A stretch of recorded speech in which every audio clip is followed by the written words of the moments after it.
You know, this seems like a Sisyphus-style task, because every single week we spray paint the, oh crap, run!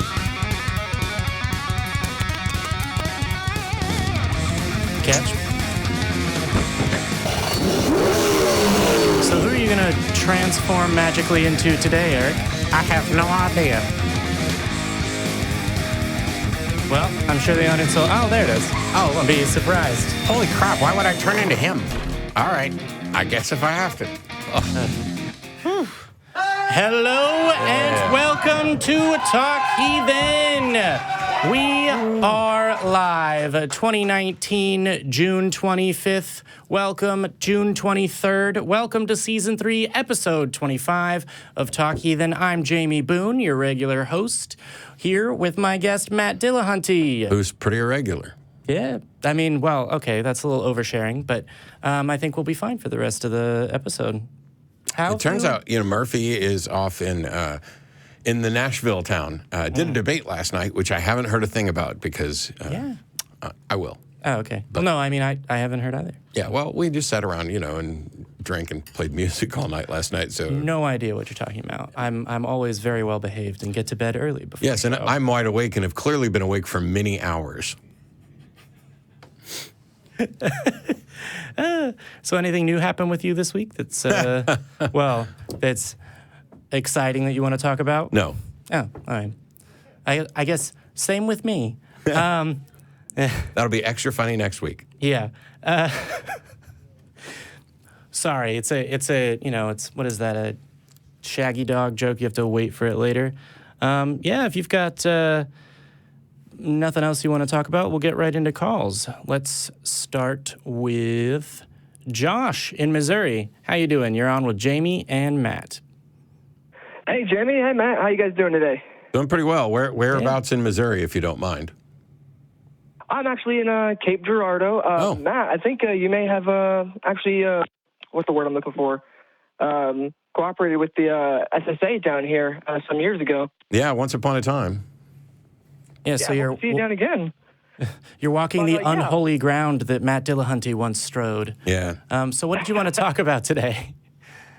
Well, actually, this is my first time calling Talk Heathen, and my first time talking to you, Matt, which is kind of surprising. I thought I'd ever get to talk with you on the Atheist experience, so that's pretty cool. Imagine how I feel. Yeah.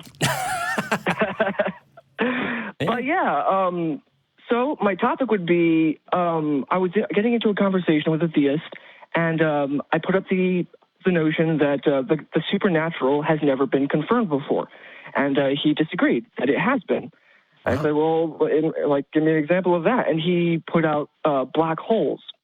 I think black holes, those aren't supernatural. I mean, they have perfectly natural origins, but then he said, what happens in the center of a black hole? Well, the singularity. I said, physics breaks down at that point. Did he just watch the Disney movie and think that was like a documentary? The Disney movie? Which one? So there was a Disney movie called The Black Hole that came out when I was a little kid, which had, I don't know, was it Max von Sydow as this mad scientist flying a ship into the black hole. And as you go through, as they enter and cross the event horizon, they're essentially like taken through hell and come out on the other side. It was absolute garbage. Whoa. Boo, random religious references, sounds like a cool concept, though. As a kid, and at that time, I thought it was the most awesome movie ever. But I've since watched it as an adult and an atheist, and it's crap. Whenever I put black holes and Disney together, I always think of Treasure Planet.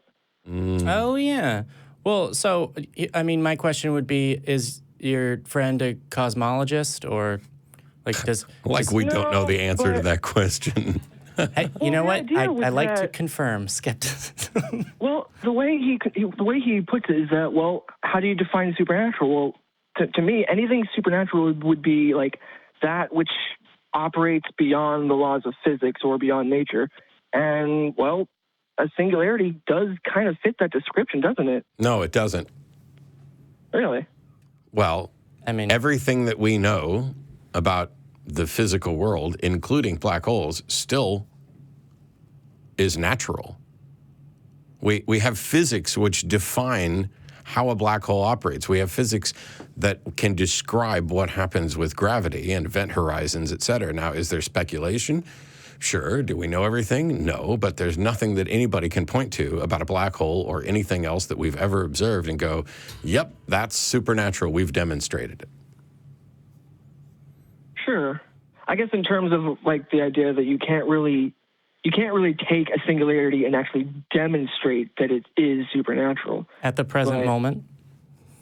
Yeah, at the present moment. I guess the best you can do is point at it and say, hey, this isn't doing what physics normally should do, so that could be supernatural, but that's in no way a confirmation of the supernatural. I suppose. Exactly. I agree with everything you said except for the very first part, which is, so it could be supernatural, because that is actually sort of a claim that gets casually stated and unaddressed, which is, how do you know that it could be or that it is even possible? But yeah, I mean, really there's like the history of apologetics for a bunch of religions that end up saying, oh yeah, that's a mystery, therefore God. In the Quran, there's literally like, oh, but if God isn't real, how come boats float? Like, it just, as our understanding of the world increases, God gets smaller and the arguments get more quasi-science-y. And now it seems that we're up to, if God's not real, explain black holes. Yeah, that seemed to be the one that stumps me the most, because like you can point at any so-called miracle, statues crying, stuff like that, and say, well, you can't really prove that actually happened, but we do know that black holes are real. We do know that singularities at least exist. At least we don't know how they operate. Yeah, but you could that one did kind of stump me the other day. Yeah, it's difficult because then they try and throw like, well, can you explain it? And my answer is no. I'm not a cosmologist. I don't know even what is known about black holes. But I mean, really, there's people that point at stage magicians that do their job really well and go, well, clearly it's magic. That's true. Yeah. But yeah, I think it really just came down to the definitions. Like, how do you define supernatural? Well, that which doesn't abide by physics is not natural. From what we can tell, singularities don't. So that got about as close as it possibly could to what he would call confirming the supernatural. Well, so does he believe that it actually does? He does. He absolutely did. Right. I wasn't able to reply to him the same way that you guys did because I didn't really know a good way to really address it, which is one of the reasons why I called you guys. Yeah. But the best I could do is tell him, well, supernaturals do form through perfectly natural means. We have an understanding on how they work and how they form. Although we may not be able to investigate further beyond what happens in a singularity, that doesn't mean that it's supernatural. Yeah, at the moment. And it gets even worse. Let's assume, now I did a whole video on supernatural causation and how it may in fact be impossible to demonstrate such a thing. We don't know, but it certainly hasn't happened. But let's assume that we were able to demonstrate and through definition and exploration, reach the conclusion that there is something about a black hole that is clearly supernatural. Then the follow-up to that is, so what? Because proving that X is supernatural doesn't tell you anything else about the supernatural, doesn't tell you whether or not there's a God, doesn't tell you how plausible it is that there's a God, doesn't tell you that there's anything else. This may be the one and only thing that is not natural. And so I like that. There's something that they can't prove, and even if they could prove, it wouldn't help them make their case. It would make their case infinitesimally more probable, because now at least there would be a demonstration of something supernatural, whereas in the world we live in right now, there's no demonstration of any such thing. Yeah. Yeah, I like that idea. Like, even if you could potentially prove that fairies exist, I mean, that's all you can do is say fairies exist. That doesn't really get you any closer to a God proposition. Yeah, it's just like when we're doing evolution and we're going out and looking for Tiktaalik or something, finding Tiktaalik doesn't also mean there's a Crocoduck. That would be bad science. Yeah. I thought they did, Well, yeah, so... Crocoduck would be pretty cool to see, though. Yeah. I mean, it would. It's probably the funniest thing Ray ever came up with. Yeah. Also, it would be interesting to talk with Ray about that. So, one, I forgot to say it, like and subscribe. But two, hopefully we've given you like some framework to talk to your friend. And also you can give him the phone number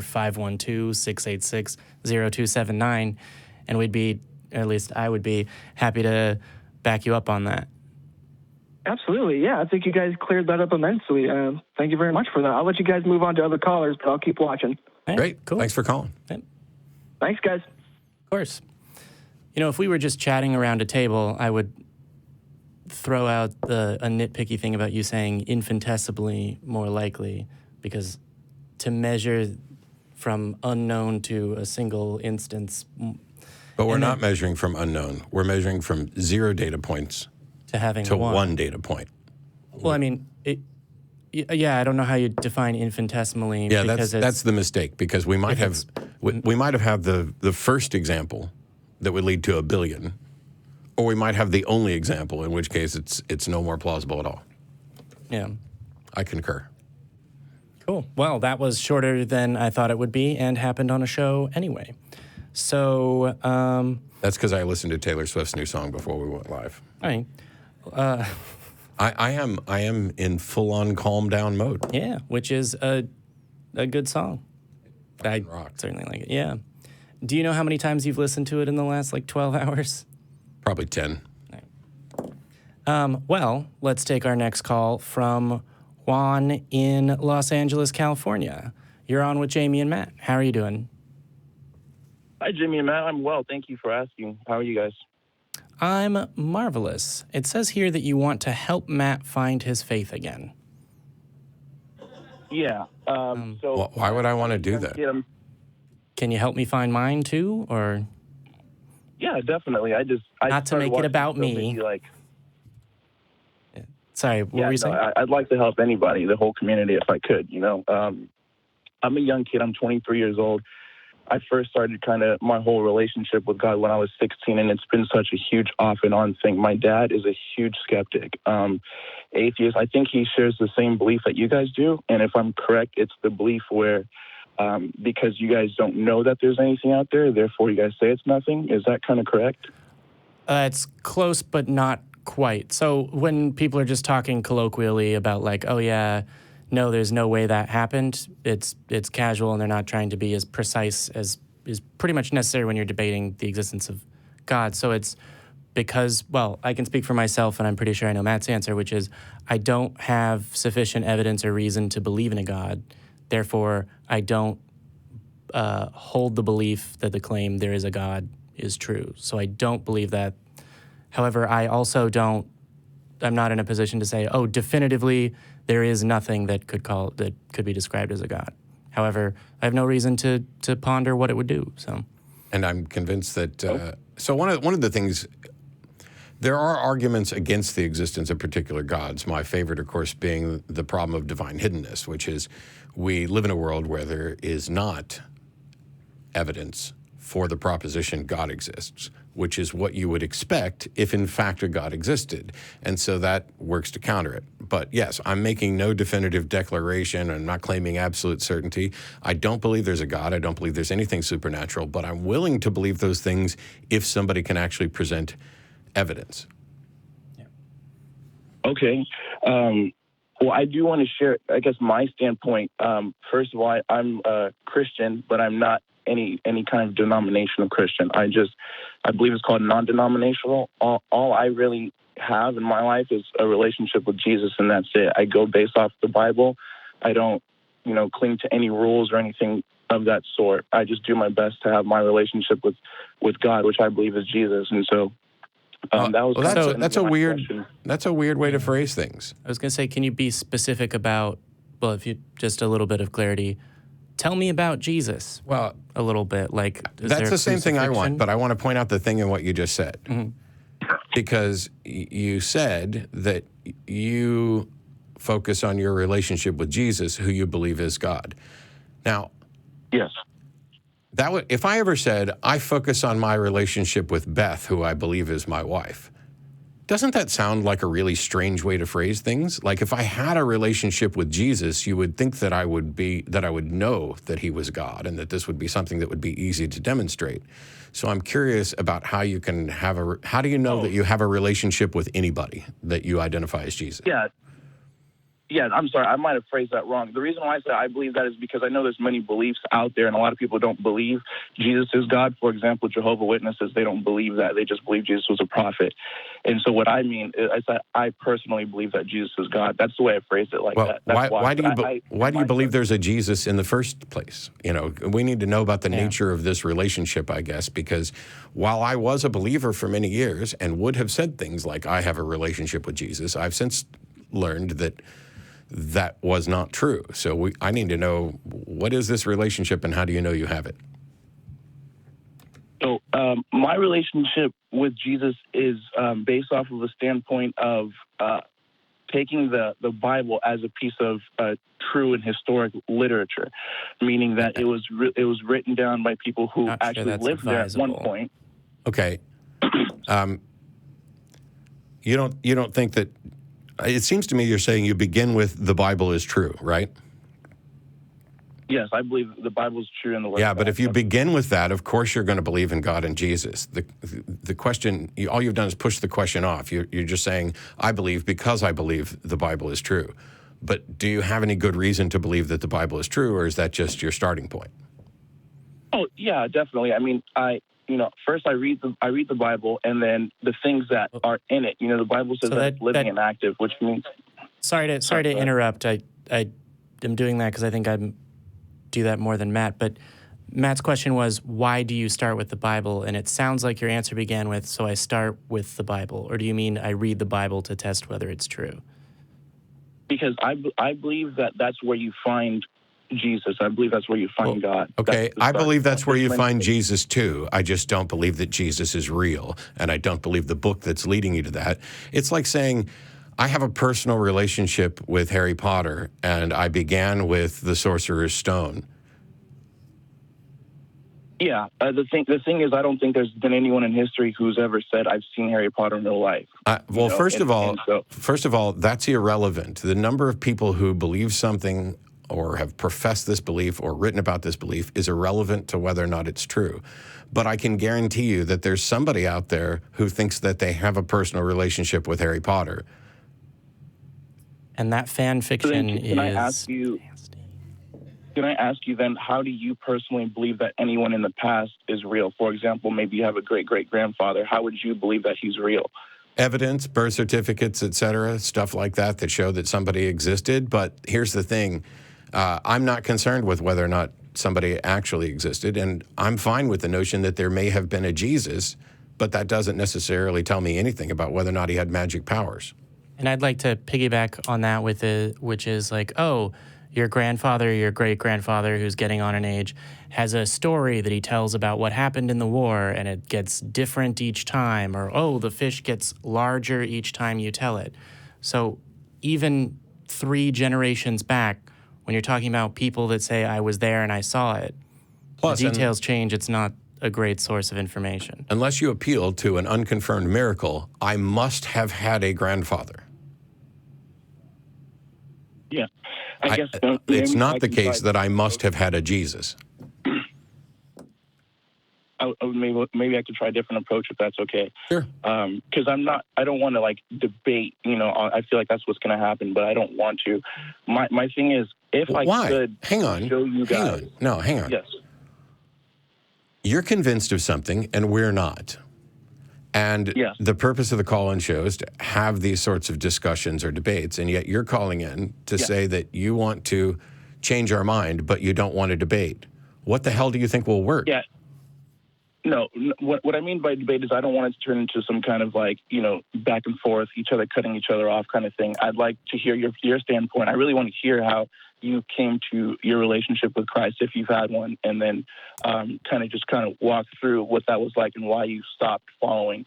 And so without, cutting each other off or being rude or anything like that. I don't want to be that kind of person. No, we interrupt because we're trying to get clarity, and because if we let somebody talk for 5 minutes, then we have to backtrack that 5 minutes to get to the first thing that's a problem. It's just the way it works best on a TV show. If you wanted to have a more thorough discussion, you can send an email, or you can find us on Reddit at reddit.com/r/talkheathen. So let's see if we can fast track this. Mm-hmm. Jamie and I don't believe there's a God or anything supernatural.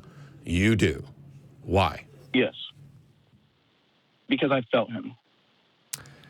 Can you clarify precisely what you mean by felt? Because I don't think you mean you shook his hand. Because look, me I just felt personally, Jamie. I need There's a HR. way we use language. When I say I felt something. Okay. So go ahead. Tell us how you felt this. I would describe it the same thing as, I don't know if one of you two gentlemen have ever been in love. You can't feel, you can't physically touch. It's not a tangible aspect. It's a feeling of love. And so you mean an emotional when you feeling? Yes, exactly. That's exactly right. So to clarify, do you mean it's something different than that? Because there are people that fall in love with celebrities they've never met and fictional characters, and they. Yeah, I can be in love with someone and even be convinced that they're in love with me, and I can be wrong. That's totally okay. I mean, I think that's a part of why there's so many religions. I personally believe that I have I agree with the true religion, but that's okay. Yeah, and I'm not here to say that anyone is right or wrong. I'm just saying. Yes, you are. No. Stop. Okay. Stop. You are here to say. I just retract that statement. I retract that statement. I'm sorry. I know in debates I have to be very careful with words. You're here to explain why you're convinced that you're right, and our job is to explain why we're not convinced.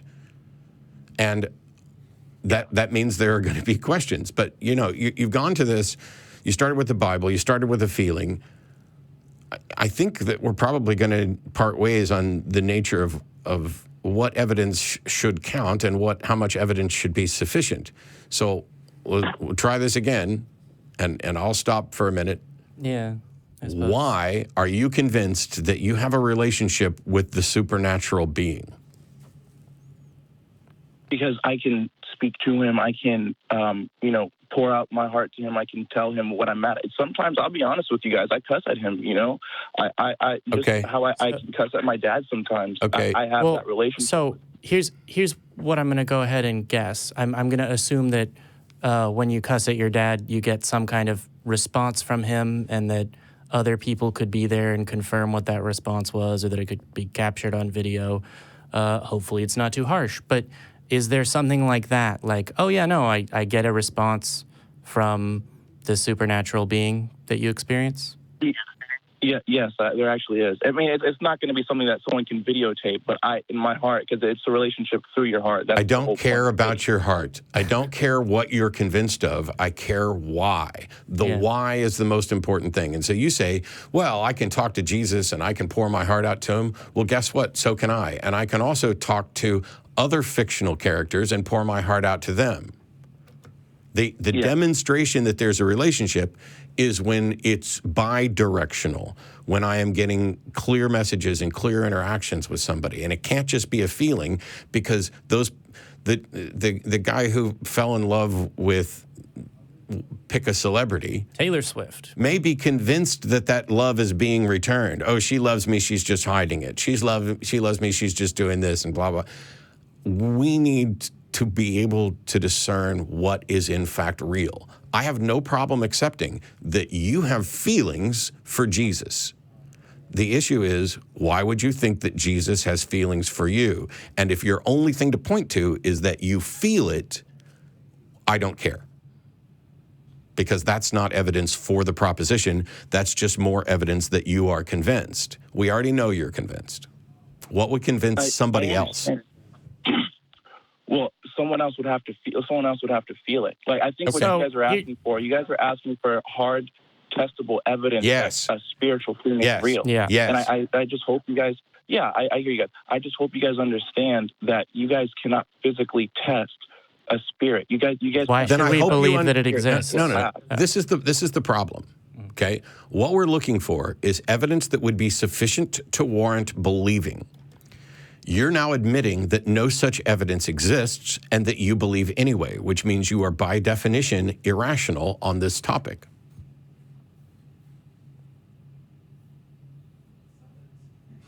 I don't know. Could you break that down a little more? I don't understand. Are you guys trying to? He's saying that you depart from using reason when you come to the conclusion on this question. No, not at all. He's departed from evidence. Have you departed from reason and evidence? Like the No, Because actually, my faith is backed up by reason, and my reason. so is it backed up by evidence? Stop. Nobody gives a shit about reason either right now. We're talking about evidence. You can have flawed reasoning. You can have good reasoning. But if you have bad evidence that you're making good reasoning on, you're still going to reach unjustified conclusions. What we need is the evidence. Evidence that should warrant accepting the thing that you accept. And yet you came back with, I hope you guys understand that you can't prove this. Absolutely, and you guys. So you guys can can't you? prove your? Can you demonstrate it? I'm telling you that there's no person that can prove whether a God is or is not real. So you guys, then, no person. That is an admission that there cannot be a rational, evidence-based justification for God. Yes. Okay. So is there a good reason to believe in a God? No, that's the admission. If he admits, which he just did and said yes, that there's no rational, warranted belief in a God, then we're done. Well, that doesn't make the conversation over, Matt. Just it does. Because it does actually. Just because you know what really makes the conversation over? When I say the conversation's over. Here's the thing. So if you believed that my Aunt Josephine was a mass murdering child rapist, and I asked you for evidence, and you said, I just feel it, and nobody could actually prove that your Aunt Josephine is this, then I'm going to hang up on you, because every point in conversation after that is now a complete waste of time, because I care about evidence and what's true, and you don't. No, I'm sorry, Matt. And actually, I would ask if you please don't, and I could kind of just maybe try a different way. I don't want that to happen. I don't want to sound irrational either. What I would like to ask is just about, because this faith is totally based off of faith, and faith is not really rational. So that's why it's called faith. Congratulations, you just hung up on yourself. So Juan, let me see if I can bridge a gap here. When Matt says irrational, unless I'm mistaken, it's roughly equivalent to not rational. Yes. So if you say that it's not rational, Matt would phrase that it is irrational. So you and Matt agree on that point, it seems. Yes. Okay, I still believe it to be. I am not interested. I just wanted to share that with you guys. Yeah. Okay. Oh my God. All right. So no. You. How many times are we going to let somebody tell us, I have an irrational belief that I'd like to share with you? Because that's preaching. And this is not the show to call in and preach. This is a show where you call in and present evidence for why you believe something. If I came to you and said, there is no God, and I know this because I feel it, and it's irrational. I can't prove to you that there's no God, but this is what I'm convinced of, and I know it's irrational. Now are you going to stop believing?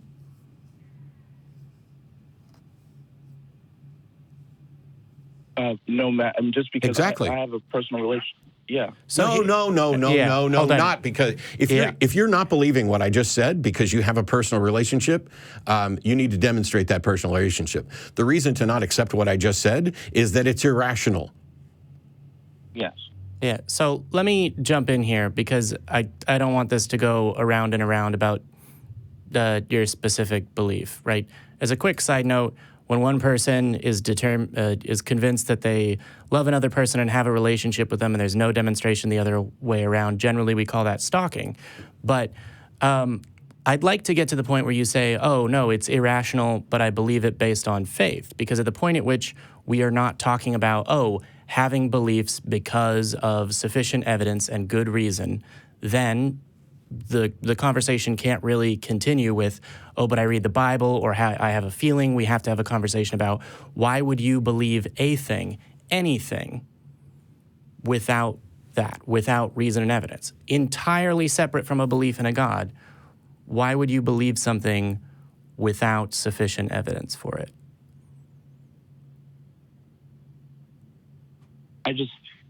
Me personally, I believe that God is just a little bit outside of our own human intellect. And so hold on, Juan.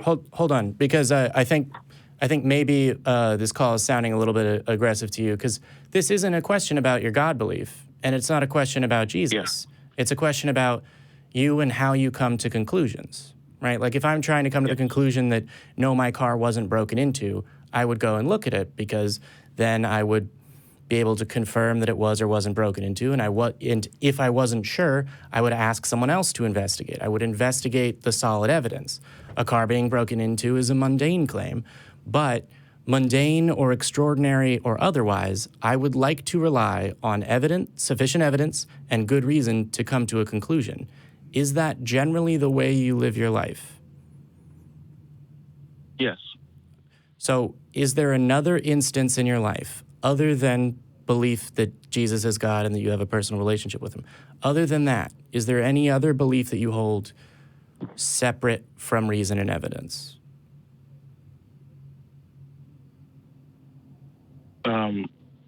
I'm not sure I understand your question too So, much. You just How asked many me other if I- batshit beliefs do you have that aren't supported by evidence, where you appeal to faith and say, yes, it's irrational, but I believe it anyway? No, I think this is the only one. I think that's a good thing generally. But so I'd like to encourage you to call back in next week, because I think we've gone around in circles and it's probably going to be better if we take a breather for 7 days, or you want to get in touch with us online, or you want to like and subscribe. I don't You should also look up special pleading, because if this is the one belief that you have where you say, I'm going to throw reason and evidence out the window and just go on feelings and faith, that's special pleading. And so now you're using a completely different epistemological method for this claim than you are any other, and that betrays a hidden bias that you want to believe this. Yeah. So basically, I don't mean to be that guy. You didn't sign up for a class and I'm not a teacher, but if I can give you the homework of examining and seeing, like, okay, do I think about this belief, the belief in God, differently than every other belief? And why would I do that? And is that reasoning good? And if you call back in next week, it'll be Eric and someone probably. But that would be a good thing to examine, and I think that's the next point that needs to happen in the conversation. Yeah, I actually, I can take down, I can like, subscribe, and all that, and I can take down any articles you guys may have for me, or pieces of homework you guys would like to give me, and I'll do it. I was also going to ask if I could also do the same for you guys, just 2 pieces, because things that have helped me. Sure. Give me so here, I don't have the citations off the top of my head. They've put the Reddit in the lower third. If you have sufficient internet access, a little bit of time, and not a fear of Reddit, if you can drop it in there, that would be fantastic, because I don't have a notepad in front of me to type things. What are you going to say if you attempt to give us homework, which we did 20 years ago? What am I going to say? Meaning, like, what pieces would I give you? Yeah, like if you give me homework that I've already done. Like if you said, hey, Matt, you should probably go out and learn something about logical fallacies, I'm going to laugh. If you say, hey, Matt, you should go read the Bible, I'm probably going to get incredibly irritated, as I'll bet money I know the Bible better than you and most of the people you know. So what's our homework? Yeah, that's probably true. What's our homework? So my homework would be, there's a guy, his name is Lee Strobel. Oh, my fucking God. All right. So hold on. So at this point, I'm trying to... Yeah. No. So Juan, I'm trying to sort of wrap up this call so we can get some time for other callers, but I don't want this to be the end of the conversation. I just think the next part needs to be some reflection and some of that homework. But at this point, I think I can briefly speak for Matt, though, using different words. Yes, he's familiar with Lee Strobel. Here, let me tell you, I'm not only familiar with Lee Strobel, the fake skeptic hack who wrote The Case for Christ, The Case for the Resurrection, and all these other things, but when my parents discovered that I'm an atheist, rather than having a conversation with me, they went out and looked around to see who they could find. And you know who they found? Lee Strobel was in town. So they go to Lee Strobel, and they talk to Lee Strobel, and they say, hey, our 30-year-old son or whatever is now an atheist. What do we do? And that jackass sold them copies of his books, which I got for Christmas, which I explained to my mother, not only do I already have copies of these books, I've written rebuttals to these particular books. Why don't you find me some apologist books that I don't have? And then about 3 years ago, or 2.5 years ago, while I was debating Mike Lacona on the resurrection at an event here in Austin, Texas. Lee Strobel was here and present. Lee Strobel will not debate because he knows he's shit at it. And I also went up to Lee and had a conversation with him where I told him what my parents did and how maybe when people come up and say, hey, our kids are atheists, instead of selling them your shitty fucking books, you should tell them to talk to your kids. So yeah, I'm really familiar with Lee Strobel. This is what I predicted you were going to give me homework that I've already done. Yeah. Oh, and so then that was going to be my thing, was to watch The Case for Christ, and then, but since you said you already have rebuttals, I would actually like to see those. If there's videos and articles, go to infidels.org and look in the secular web where countless people have written rebuttals to both Josh McDowell and Lee Strobel and all the modern apologists. I find it funny that you're recommending I go watch The Case for Christ, which is a biopic about Lee Strobel, rather than actually reading the book. Because the biopic on the man is irrelevant to the arguments about the existence of God. All that is an argument that he became convinced, just like all you have is an argument that you've become convinced. Instead, I actually read his books and considered the arguments and pointed out where they were flawed. Okay, yeah, no, and I appreciate that, because like I said, I had these same questions as you did, and so I would love to hear your rebuttal, and I'm open-minded to it.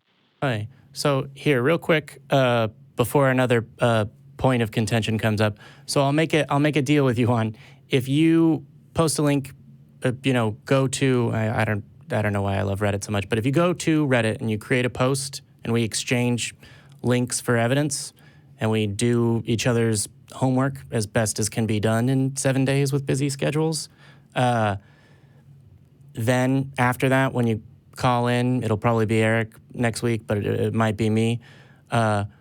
We can continue to have this discussion if that's something you're willing to do. Yeah, that's really fair. I appreciate that a lot.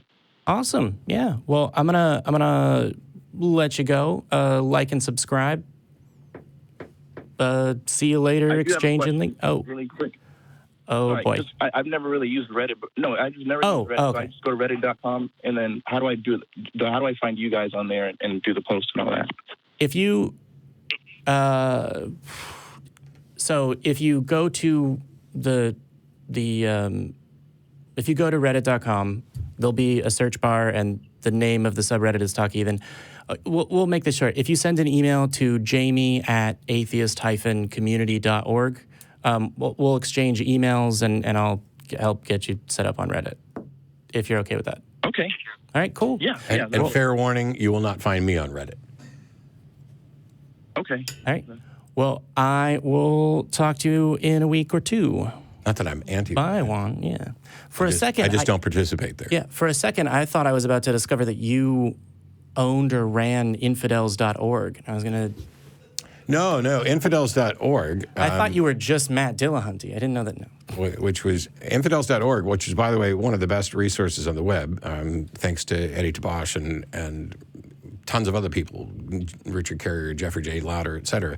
But in addition to the various resources that are there, there are two separate libraries there. There's the classical library going back where you can read stuff from Voltaire and David Hume and Robert Ingersoll and things like this, people who long before any of us were born were making the same points that we're making now. It's far more efficient when we can go out on a live broadcast and do things on YouTube. Then there's also the modern web, which is where a number of atheist thinkers have gone and responded to, for example, Josh McDowell's Evidence That Demands a Verdict, going through chapter by chapter, pointing out flaw after flaw after flaw, stuff that somehow or another Josh and his son, who I got to meet when I was in Canada, and asked them, hey, there's all this information on infidels.org where they're calling out problems with your book. Now you're on, I don't know, I think it's the 35th edition of, or it's a lot. There have been, I don't know how many versions of Evidence That Demands a Verdict, and they sent me the latest copy because I specifically asked, in your latest book where you're going through and revamping things and making corrections and stuff so that you can have the best book for Jesus ever, have you actually gone over to infidels.org and looked at what they've said and written responses and rebuttals and updates to those? And their answer was, yeah, we did some of that. And then they sent me the new book, and they didn't The same criticisms, the same logical fallacies, the same flaws in their reasoning and in their evidence are still up on infidels.org and are not addressed in any sense in this new and improved edition of evidence that demands to be thrown out the fucking window. I was going to say, improved is a relative term. Yeah. So, with that, let's take, unless you had another bit. No. I had something else that was a joke based on something you said, but I forgot what it was. That's because I'm extra calm today. Hey. Calm is a relative term. That's right. So let's take... And when I'm around my relatives, I'm unlikely to be calm. It's the term that they ask you to calm down. Yeah. But you only listen when it's Taylor Swift. Right, because Taylor Swift loves me. I believe it in my heart. Taylor Swift and I have a relationship. I was going to say, wouldn't it be great if eventually the ACA and Taylor Swift did an event and I was like, oh, okay, well, never mind. Because this video exists now. I have no idea if Taylor Swift loves me or not, just for the record. I don't want anybody clipping that out and going, look, this guy's nuts. Okay, so I don't know the answer, but based on a reasonable understanding of the world, I believe I can conclude, no, sorry. Now I'm on a mission. That's me. All right, so let's take... Send her a text real quick. Oh, Lord. Let's take Anthony in Florida. You're on with Jamie and Matt, and we just can't stop telling jokes until there's a caller on the line. So how are you doing? Oh, I'm doing fine. How are you? I'm doing marvelously. This is like the first time I actually called. I listened to like many of your videos and stuff. Actually, Cool. like watch them all the way through, hit like, and then also subscribe. Watched the debate.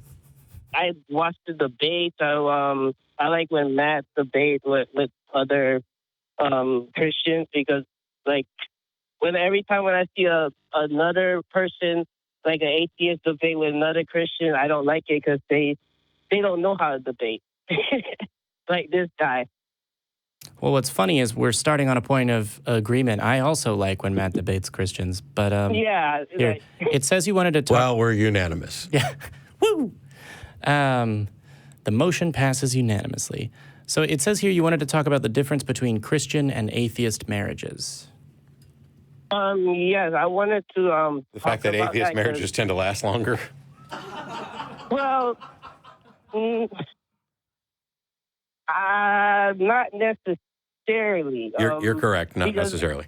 The divorce rate is lower, though. Because if you think about it, like Christians like tend to hold on because of the Bible and because their churches have made it a sin to divorce was a sin.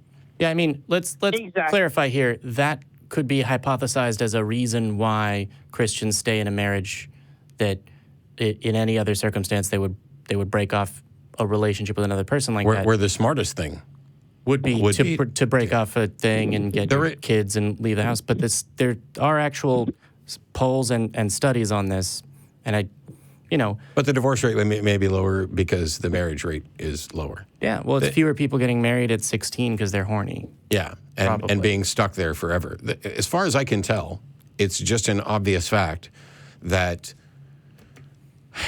relationships end. And when you try to prolong a relationship to the point where it's no longer healthy, well, that to me explains itself. It's no longer healthy. And so the fact that, well, anyway, you wanted to talk about the difference between Christian and atheist marriages, and you haven't talked for a second. So go ahead. You have a point there because that's what I'm trying to say. Like, to the point where it's not healthy. But the thing about it, you have to understand that as a Christian, they believe that God has a purpose with you two to combine, I don't know. I know you're a Christian. You used to be a Christian, Matt, and I know you know the Bible. I don't know if you remember the verse that says, whatever God binds can never be broken. Yeah, I think it's... Are you familiar with that the one that's term? in Genesis, or... I'm not even sure. convinced that is specifically in the Bible, but it might be because I don't remember every aspect of it. But the whole I don't know. I just heard. the Bible has encouragements in it for a man to leave his family and cling to his wife, and it has prohibitions against divorce, except in any case except for like infidelity, which they made an exception for. But I just want to know. I want you to make your point on what's the difference between a Christian marriage and an atheist marriage, and why should anybody care? Well, the difference between Christian marriage and atheist marriage is that Christian marriage is like I don't. It's just that I don't see any difference, but I just see something like I believe that atheist marriage borrows from the Christian marriage, So, I don't know. I think based on the culture that people were raised in when they get married, if that culture had traditions about how marriage ceremonies are performed, that probably influences how they go about planning the ceremony of their wedding. So that point, I can agree. But as a quick aside, because atheists also get married with the justice of the peace, or with an ordained. I don't know whether they're called pastors or pastors in the. None of that matters. Yeah. But to be clear, I would push back on the idea that somehow those ideas are explicitly Christian or belong to people that believe. Those are human things that humans do. Atheist marriage isn't borrowing from Christian marriage any more than Christian marriage is borrowing from the notion that human beings are social creatures and tend to bond in pair couples in order to raise children quite often. However, at the end of the day, if your church marries two people and the government never gives you a marriage certificate, you're not married in any sense that matters. Atheist marriage and Christian marriage, both of us, the only marriage that matters is the one that is recognized and sanctioned by the government, because everything else is pretty much just like the last caller saying, hey, I feel like I'm married. I think I generally agree with your sentiment, but I would say that whatever marriage ceremony probably matters to the people participating in it, but doesn't matter. Yeah. It's either a legal marriage or it's not. There's a reason we fought for marriage equality, because when people were running around saying, well, you can have civil unions and it's just the same, no, it's fucking not. Yeah, there's a difference there, but there's exactly one marriage that matters, and that's the one that is sanctioned by the government that gives the benefits that people want, which, by the way, are government of the United States. No other countries count. Okay, so my question is to you, Matt, is that do you believe that people should get married and they love each other, or just be in a relationship? I don't care. Which one is better? Because I think it's not a matter of better. See, here's the thing. Should people get married? Maybe not. Maybe we shouldn't have a marriage institution. Maybe we should have a contractual thing. Maybe we should have time-limited marriages where, hey, me and somebody that I really care about can go down and we can get like a 3-year marriage contract, and it just automatically ends at 3 years with a dissolution of everything. It doesn't matter. None of this has any relevance to whether or not there's a God. Yeah, I was going to say... That's true. That is true. It doesn't have anything to do with whether there is a God. Yeah. Do you think that... So just as a quick aside, so do you think that a marriage between two people that believe in the same God that's recognized by the government is significantly different in a better way than a marriage between two atheists that's recognized by the government? No, not necessarily. I just think it's just a little bit different. It's just how they run their family. That's the only thing. It depends on the Christian, but yeah. Sorry, my mind immediately went to, there's passages in the Bible that support corporal punishment for your children, that I think if you examine the results of your actions in determining what to do, you shouldn't do. But... And not only that, is that the man is the head of the household, and the women's supposed to, to be honest with you, I don't agree with with men. Well, I do agree on. Good for you. Congratulations. You value human equality more than, I believe it's Ephesians 5 in the New Testament. Yeah. Hashtag feminism. Yes, but you have to understand that in a relationship, there are hierarchies, no matter what. Even in your friends or your boss or your work, it doesn't even matter. There is hierarchy. Somebody has to be the more masculine No. figure in the relationship. No. And that's true. No, it's fucking not. Nobody has to be more masculine than somebody else, and there doesn't have to be a power disparity. There are such things as cooperative partnerships. I'm sorry that this is such a foreign concept to you, but you're just wrong. Okay. However, in our relationship, you and I'm in charge. Yeah. Oh, yeah. So because you're in charge of the, yeah. So let me just clarify. I think it's assumed, and it's probably right. When you say more masculine, do you mean that there's an uneven power dynamic, like one person at the end of the day? What I meant was by more masculine. I'm talking about somebody has to be the one that, like for example, like in a homosexual relationship. Tell me about him. Like please explain this to Jamie. Okay, so when two men, they're in a relationship, whatever. They're both men, so like when they're together, you can tell. Like if you study them, you can tell which one has more of an influence on this relationship of what's the final say in it. No. So the fact that you can point to the fact that there are power imbalances and disparities doesn't mean that there aren't partnerships. What do you mean? My mom and dad are in a marriage where my dad is ostensibly the one that's in charge, although secretly my mom's actually the one that's in charge, if you watch. But showing that there's an imbalance in that relationship, or even in most relationships, or even in common relationships, doesn't mean that there has to be or there should be. No, I'm not saying that there has to be or should be. So the way that you phrased that when you said, sorry.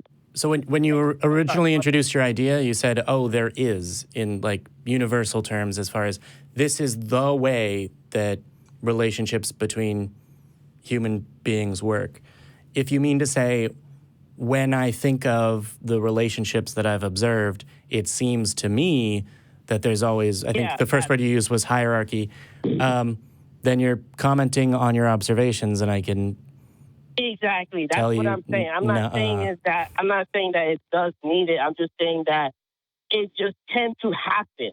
Like I feel like when I'm next to my friends or okay. So let me use this as a jumping off point for a little bit of casual skepticism. So because it's something that you always observe, and particularly because of the way you're talking about it, it's going to frame the way that you think about future relationships.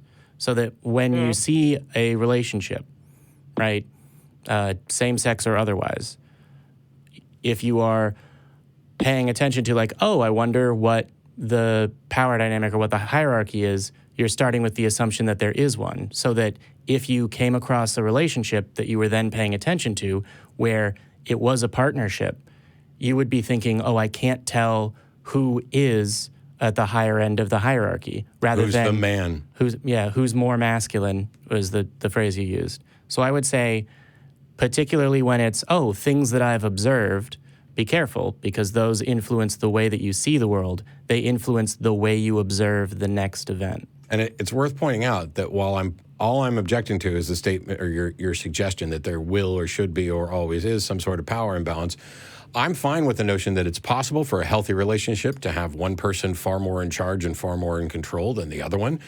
That's about what kind of relationship works for those two people. But I'm also fine with the notion that there's a possibility of true partnerships where maybe on Monday, Wednesday, and Friday, I'm in charge, and on Tuesday, Thursday, and Saturday, my partner's in charge, and then on Sunday, we just go spend time with other people. But we don't have to spend 7 days together. It's fine. When you start doing this oh, well, in relationships, there's a power imbalance. Yeah, there often is. But I would argue that that power imbalance is one of the things that makes relationships less healthy.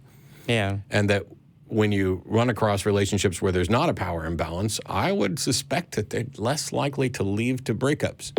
Yeah, I would also like to say, in terms of what you observe as far as like the romantic relationship or sexual relationship with other people, presumably you're not observing them with a team of other people 24/7 and studying psychology and body language and analyzing like financial decisions. Because there's a couple that I know where anyone that would observe them would assume that there's a hierarchy one way, where as soon as they're behind closed doors, bedroom, kitchen, or otherwise, it is the opposite way. And a fine example of that point is Mormons. Mormons are encouraged to put a positive face on things and spin that they don't have any issues, they don't have any problems, because that reflects negatively on the church. So they put up a good facade when they are anything but healthy on many occasions. Does that make sense so far? I've never really liked the Mormons anyway, their beliefs. I haven't met all of them. I've liked every Mormon I've ever met. Their job is to make sure that you like them.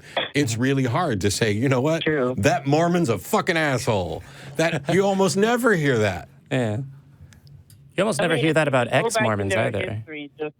Well, so here, before we get into Mormonism, I think in the examples that you gave, you also gave boss-employee as far as relationships where there's a hierarchy. So in legal terms, in business, there are true partnerships where there are two equal partners. Like that is the example of a true partnership. Does that contradict your notion of there always being a hierarchy or not? Not. It does not really. You mean in like an emotional in terms of decision making thing? Like one person will always, at the end of the day, defer to the other's decision. It's just natural. It's not like. Well, so no, I'm not asking you whether it's natural or not, or whether it happens or not. I'm now asking you to explain. For example, there are two business partners and they're equal partners. Because we're running on time here, so I'm getting a little bit more to the point, so we can at least finish this idea. There are two people. Right. They are equal business partners of Corner Store Incorporated or whatever. If it was, never mind. There's just two equal business partners. Is there necessarily or probably or a natural reason for there to be a hierarchy or a power imbalance? And can you describe what that imbalance would be or would likely be? Well, I wouldn't be able to. Well, so if I say that, can you give me an example of something that you wouldn't be surprised to find in observing that relationship? I wouldn't be surprised to find power imbalances all over the place. No, I meant not my point of objection. No, I know. I'm trying to get him to describe what it would be outside of a marriage. I'm trying to figure out how this is relevant to any of the issues. Well, in part, I'm trying to get to the point of, like, if you can hypothesize and know that there are billions of relationships and even more of those that have happened between pairs of people that are just alive right now and with a limited number of years and a limited number of experiences and flawed and subjective experiences of relationships based on prior understandings of them, why would you come to the conclusion that this is true rather than, wow, this seems to be the way that my observations lead in terms of a marriage? The point that I'm trying to get to, I guess we're running on time, so sorry for this part being one directional, Anthony, is there are two parts of examining that. One, it's a belief. Well, first, there are three parts. First, it's a belief if it influences the way that you think or see the world or will address or come to future. Excuse me. So while he's getting a drink, go ahead. Okay. Or come to future beliefs. It is important. It's a thing that influences you and how you think. You should make sure that you control it rather than it controlling you. in terms of trying to believe as many true things and as few false things and be rational and make the best decisions for yourself. So the last two things are examining what it is that you observe that leads you to that conclusion, right? Like, so, one person asks the other, like, oh, yeah, what time should we leave? And the other one says, yeah, 5 minutes from now.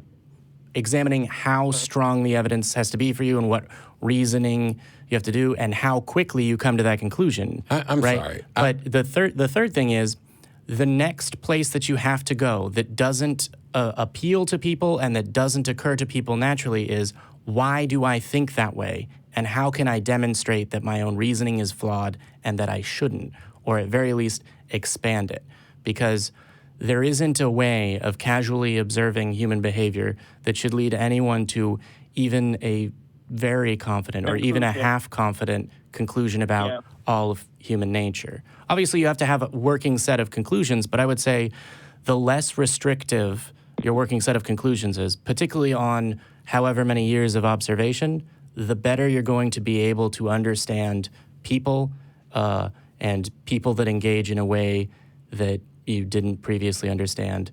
For example, the better that a person who had never known or even thought about a same-sex couple would be able to understand that that is a thing, as a single example. So unless there's one part of that, like, did my explanation or point make sense at the end there? Yeah, like, kind of. I understand what you're saying, and that's something that I really need to think about. Yeah, and it's not just that one. It's everything that you believe, or that I believe. Yeah. And I'm still wondering what the point is. I'm still wondering what the point is, because, yes, okay, look, are you going to observe imbalances in relationships? Yes, absolutely. All over the place, all the time. Does your observation means that you correctly understand what the imbalance is, or if there is one? No, obviously. But what does any of this have to do with God or gods? Because Nothing. You started off calling in to say you wanted to talk about the difference between Christian and atheist relationships, marriages. And to my understanding, the primary difference between a Christian marriage and an atheist marriage is that the atheists don't believe in a God. So what's the point in discussing this? Well, that's the thing. Like, but you already solved my flaws. And So here, let him finish. At first, I started off with believing that the atheists borrow some of their moral standards from. Okay, that's a completely different discussion, which is exactly what I thought you were suggesting. Oh, I didn't read that at all. What I'm trying. You're still wrong. I don't have to. I didn't reach my moral conclusions by borrowing from the Christian worldview. I've reached my moral conclusions by excoriating and exposing the flawed thinking behind the Christian moral view and actually spending time putting in the effort to figure out why and how something should be perceived as morally correct or immoral. I'm not borrowing from anything that some religion has put forward. The fact that some religion may agree with me on morals is seemingly, as far as I can tell, a complete fucking accident, because they have no demonstration that they have any methodology to lead to a correct moral view or any foundation that would support a correct moral view. Because if your foundation is God said so, you lose. That is true. Yeah. Like, you can't. That's just like. You have to come stronger than that. And I listened to a lot of the debates, and, like, trust me, you changed my mind so much. Yeah, it's always good to examine people arguing efficiently for the other side. I would encourage you to do that. And then also the part with the skepticism, particularly about casual conclusions. I think they slip in there more often than not. So I'm going to go ahead and let you go, Anthony, because we're running short on time at the end of the show. But feel free to call back. It'll probably be Eric next week. It might be me, etc. Or reach out to us on Reddit or the Facebooks, and also hit like and subscribe.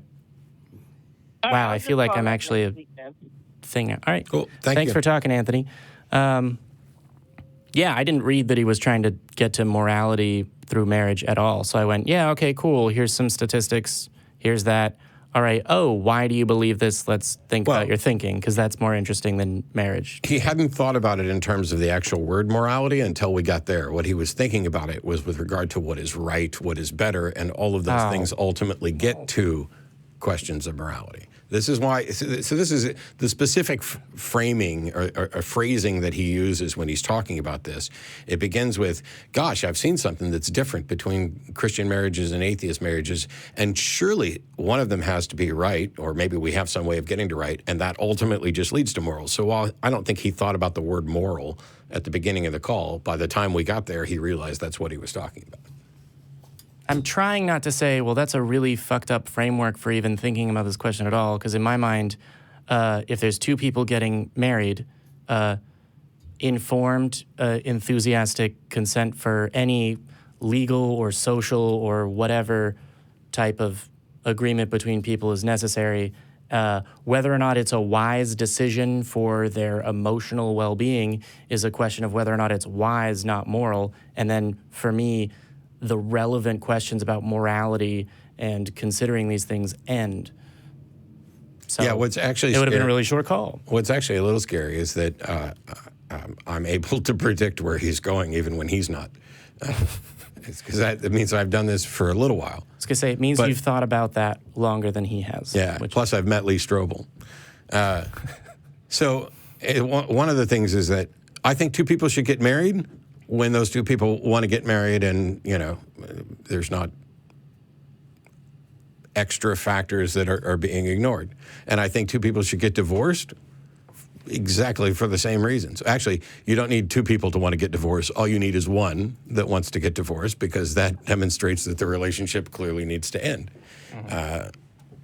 The church, or churches, religions, basically made divorce seem like one of the worst things that you could do, because they have a vested interest in keeping families together and participating and going to church and donating money.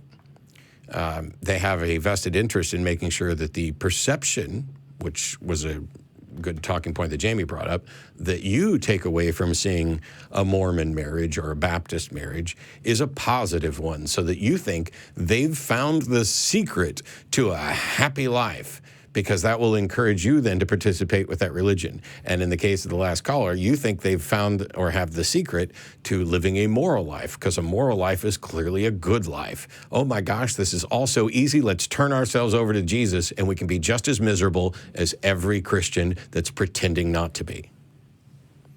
Yeah, I was going to say, The Secret is a cheap book and it doesn't work. Buy The Christian Secret for 3 easy payments of $19.99. If only it was $19.99 times 3. Of $19.99% of your income over your lifetime. That would only be 60% of your lifetime income. Let's see. Let's go with Steve in Arkansas. Hopefully you're doing well. I think you'll find it's pronounced Arkansas.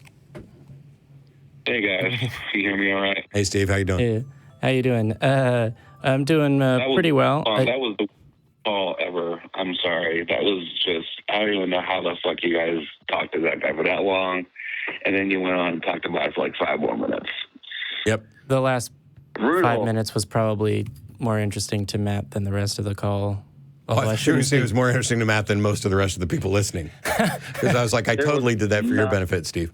None of that Yeah. interesting at all.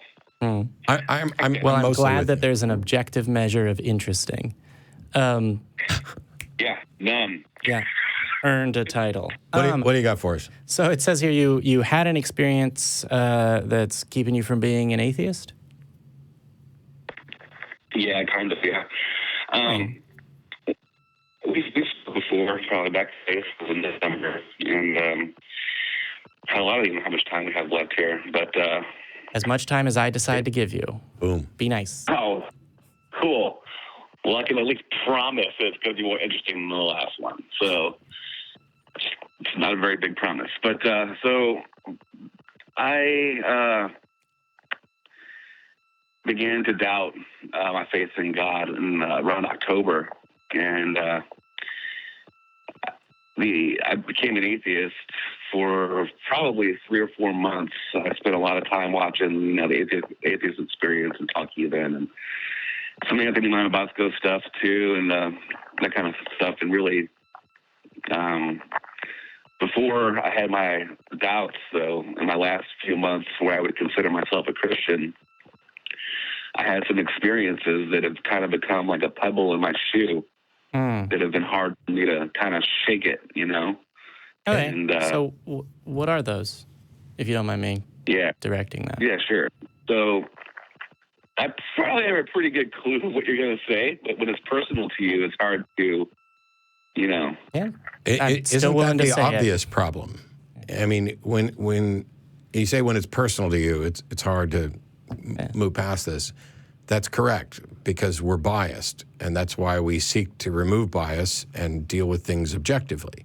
Because if we don't, we run the risk of saying, well, I feel like I'm in a relationship, and that is a relationship that is entirely about your bias. But go ahead. Yeah. All right, so what were your experiences? I was, you know how sometimes we lay in bed at night, we're trying to fall asleep, and That is usually how I go to bed. But yeah, definitely.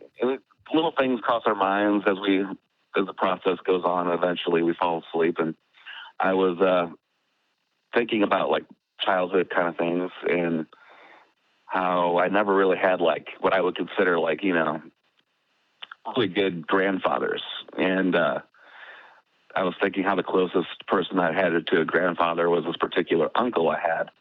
And I thought of his son, whom I hadn't thought of in a long time. And he's an old man by now, too. But I hadn't thought of this guy in forever. His name's Jerry. And this is going to seem somewhat, inconsequential to you, but it's very strange that I would ever think of this guy because I hadn't seen him. I'm 39 now. I hadn't seen him in probably 36 years, approximately. But I never think of him at all. Mm-hmm. So my dad, who lives in Denver, Colorado, and was divorced from my mother at the age of 3 and was only related to Jerry through law, legally by, he was in-law. But he has even far less reason to think of this man, right? Okay, so he's like a relative you guys don't think about very much. Yeah, he's deeply into the archives of our lives, right? Way back there. The back of your mind never would expect it. So you remembered him as you were falling asleep. Right. Did something happened then? Okay. Yeah. The very next day, my dad texts me from Colorado and says, "Whatever happened to Jerry Frazier?" And I was like, kind of like shocked that he was asking me this, because I thought how crazy it was that I was thinking of the man. And here he is the next day. He's thinking of the guy too. And I started calculating the odds that I would even think of him, then trying to extrapolate. How do you do that, by the way? How do you calculate the odds that you would think of somebody? Well, I did a pretty simple measurement of how many days I've been alive since a certain age and just did the percentage, but you don't know what it is. You don't know what it is that made you. You don't know what it is that made you think of that person. Perhaps. Sure. Go ahead. Perhaps you have a memory of, and this is completely hypothetical. It can go 100,000 different ways. You have a memory of you and your uncle watching a particular, let's say, sporting event, and you've forgotten about that because it just doesn't come up. And you and your dad also like sporting events. And so you're sitting around watching a sporting event, and something that the announcer says, which you would never expect, triggers a memory. And you heard it. Yeah. And your dad heard it, which prompted both of you to think about this person. And of course, you and your dad are the people that you're most likely to reach out to talk about it. Now, I'm not saying that's what happened, but that's the kind of thing that happens all the time. Our brain makes connections. Maybe the two of you were reminded of your uncle independently, and it's just a big coincidence. Maybe there was something that prompted both of you to think of him. But here's the thing. If this is a stumbling block, if this is a pebble in your shoe that's keeping you... That's not the end of the story, though. It actually becomes much more. So here, anyway, let's... Wow. Sorry, I was going to say... Nope. Like, so something. Ears. I'm not going to interject. Go ahead. So He hasn't finished his story, and I didn't finish mine, but go ahead. Sorry, I was just going to say, so I don't know what the end of the story is. I don't think you're going to end by saying, and then my uncle laid on hands and performed a miracle, etc. So then something that happens. So let me ask this about the end of your story. Did then something happen that involves either you, your uncle, or your dad that also often happens with other people? Rest of it, no, because it really kind of takes a total deviation. Okay, but does it happen? Right here, wait, then what happened with your uncle? Okay, that was with him, all right? And then there was other things as well, okay? There was something else that happened also that is other than the uncle story. Wait, so sorry, I'm confused. Is there more to the uncle story, or is that? That's basically it with him. Oh, yes. Okay. I'm sorry I interrupted you, Matt. So how is that a pebble in your shoe? Because I'm about to tell you the rest. Okay. Just let me go ahead and tell you. Can we? Well, you just said the uncle story was over. Yeah. So Matt was. So what was the fucking point of the uncle story? The crazy odds that we would think of someone. You don't know what the odds are. You don't know what the odds are. And look, so I asked you how this was a pebble in your shoe, and now you want to go on to tell another story. The uncle story is over. How is the uncle story in any way a pebble in your shoe other than something unlikely or seemingly unlikely seemed to happen? Well, that was when I was still in my believing hour, and he's a Bible teacher, and I thought that it was God, like, trying to give me a sign. Exactly. What kind of weak-ass, pathetic fucking God decides to demonstrate how much he loves and cares about you by making you have a weird recollection of an uncle that might be shared by somebody else? What? God works in mysterious ways, doesn't he? So clearly, once I'm convinced that God works in mysterious ways, when I come across something mysterious, that must be a pebble in my shoe, keeping me believing in a God. What about the story of your uncle in any way demonstrates or could reasonably lead anyone to conclude that there's a God? Yeah, I totally agree with that. Okay, I get it. So real quick, I would tell the same thing to somebody else who was telling me a story too. I was going to say, let me jump in here because I don't want my co-host. I need him to finish. Brain to literally explode. So basically, the impression that I'm getting is here's this thing that happened when I was a believer, and the memory of that thing has stuck with me, and it seemed like at the time that it was a sign from God. Do you believe that it was a sign from God now? More on the side of no, because as I've kind of separated from myself emotionally from it and time has gone by, it's become less and less meaningful, and I start to see it more objectively like I would have seen it if somebody else was telling me the same shit. So let me make sure I'm clear. Basically, it gives the same answers I'm getting from you. Let me make sure I'm clear. Yeah. Something happened that you told us about, which you don't think is relevant to the discussion of whether or not there's a God. No, I think it's relevant, or I wouldn't be calling you.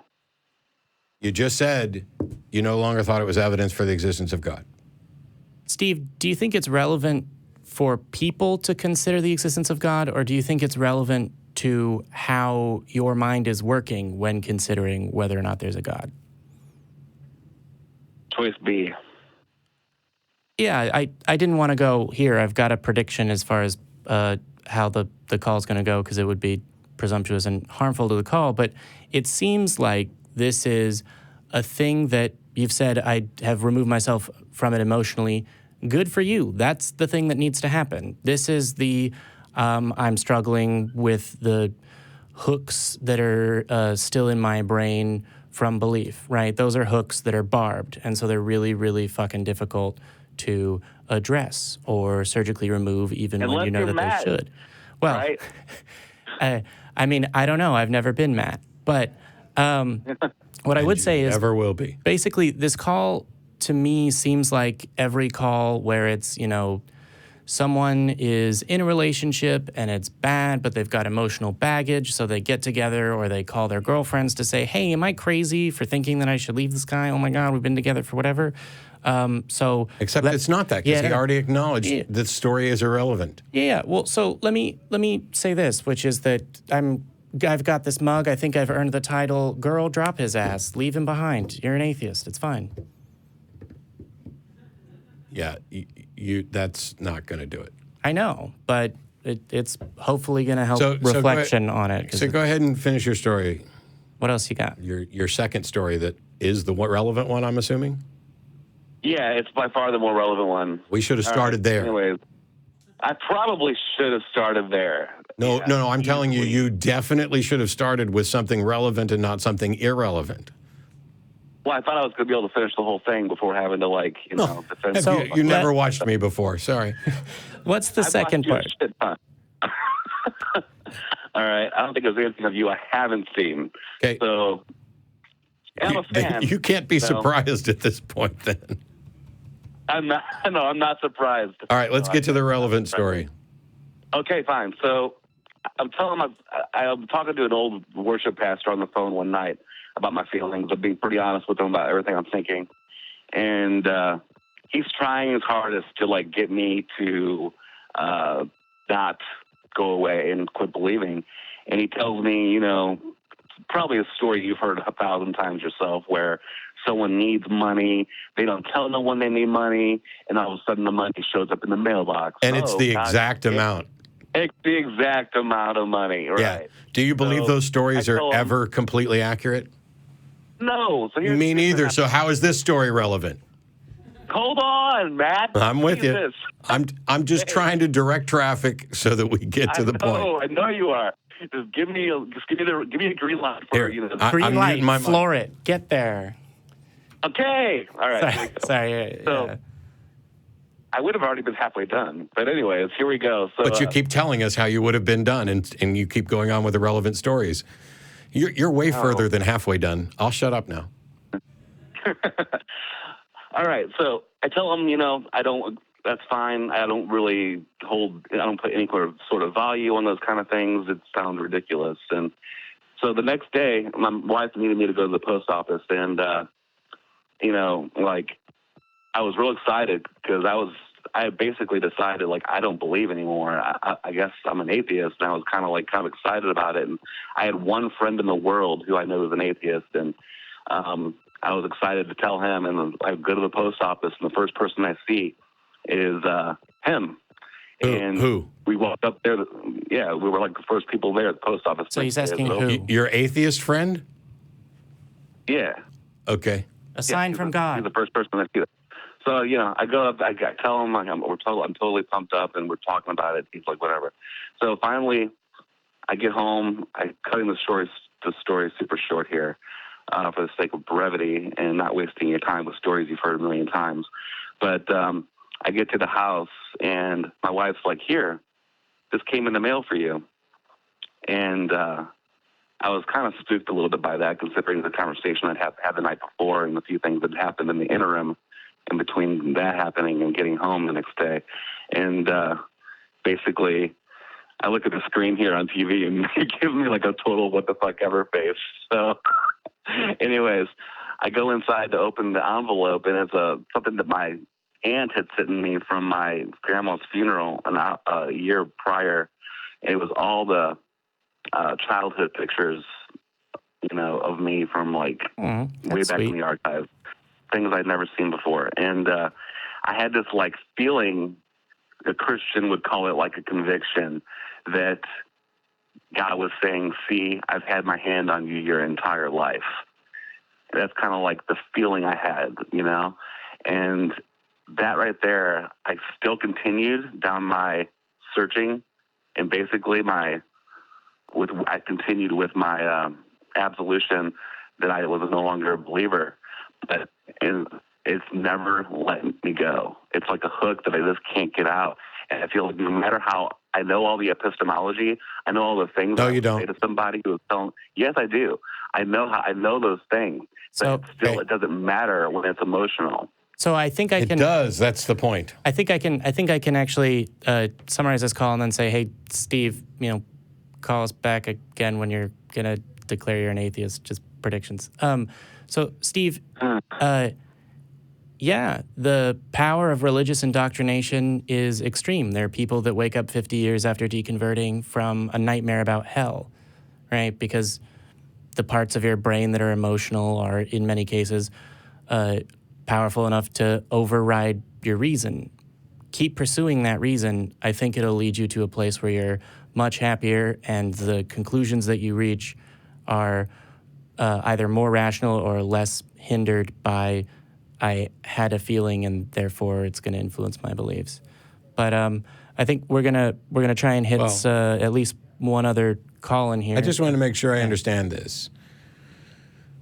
Once upon a time, you had an uncle that you hadn't thought about in a while, and you thought about your uncle. And then your dad also happened to think about your uncle, but none of that matters because you were asked to go after having talked to a pastor friend of yours who gave you some standard trope about somebody needing money, and the exact money comes up. You then went to a post office where you ran into your atheist friend, which also is apparently irrelevant because the real story is you got back home, and in the mail were pictures of you and your family, and this is what convinced you to stick with God. Yep, I guess that's the long and short of it. Pretty lame. So my question would be, examine whether or not it's a thing that should convince you, and whether or not that being convinced is the result of like an emotional response to your indoctrination, or whether it's a more logical conclusion of the inputs to that reasoning process. But then, sorry, Steve, to like steamroll the end of this call, but I think we gotta get to other callers. Feel free to call back in. I'll talk about divorce and marriage and something like that. Yeah, because I think Matt was certainly more interested in this call than the last one. But I guess we're gonna let you go and hit the other ones. Sorry it was rough. Glad we were laughing all the way through, and good luck to you. Hold on one. Well, no, let's. I think I know which call we're gonna take.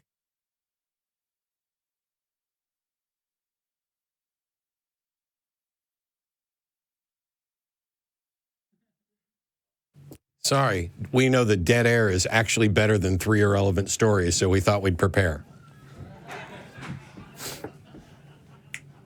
Would you like a mug? Your mic's off. Would you like a mug, sir? No, I'm good. I'm good with my unofficial sponsor, Coke Zero. I was gonna say, if they want us to say their name, they can write a check. That's right. I'm encouraging them. If they don't know that I want them to be my sponsor, how? We don't say, is the Pope Catholic? We say, does Matt like Coke Zero? That is the expression of duh. And iced tea and tequila and lemonade, limeade. True. So, I mean, the drinks that I like are at least as good as getting pictures from the family. I mean, there are worse things to get in the mail from family. But here, the next call, let's go to Otangelo in Brazil. So Otangelo, real quick before you start, I'm on with Matt, and I've pushed him with a call from Steve to get through 3 stories and interrupted him. So I'm gonna let him. I'm gonna bet $20, which I will donate to the ACA if I fail, and if I succeed, then I'll donate something less. That I will remain calm, not raise my voice, and not hang up on you. Okay, I thank you. Hi, how are you? Welcome to Talk Heathen with Matt and Jamie. Hello, Jamie. Hi, Matt. Hey, Otangelo. I would like to start. Yes, hello, Jamie. What do you want to talk about? Abiogenesis. Why? Again? And my proposition is Hang on just a minute. Otangelo? I asked a question, and that was, why would we want to talk about abiogenesis? Because abiogenesis, hang on. I'm explaining why I want us to address this. So abiogenesis is an unsolved issue within science. So the answer is, how did life begin? And my answer is, I don't know. So if that's the case, and the people who have proposed an answer have consistently failed to demonstrate that they have an answer, why would we spend time talking about it? Because that's the prime evidence for the existence of a creator of life. Well, if we don't know how life began, how can it possibly be evidence for anything, natural, supernatural, whatever? It's like saying, here's a tree, and I have no idea how this tree came to be, but I'm going to claim that it's evidence for God. I mean, that's a portion of our calls, though. I know. I've been looking at the trees for 15 years. That is not my proposition. Okay. Let's have it. What is your proposition? My proposition is that life, in order to be able to start, needs instructional, complex, codified information in DNA and epigenetic information, which instructs how it... Can I finish? No. Yes. Which instructs... Just this one sentence. how to So what you're saying is you have a belief about what you're saying that you have a belief about what is required for life to begin. And I don't care what your belief is about what is required for life to begin. I care about the evidence that shows what is required. And rather than calling into an atheist show, you should be out seeking your Nobel Prize and talking to the experts in the field. You are unqualified to discuss biochemistry with me. So let me ask you, what are your qualifications to define what is evidence for God? If you can't, I haven't. Otangelo, have I declared what should qualify as evidence for God? As a matter of fact, my answer is that I have no idea what it would take to convince me, but a God should know and should be capable of it and hasn't done it.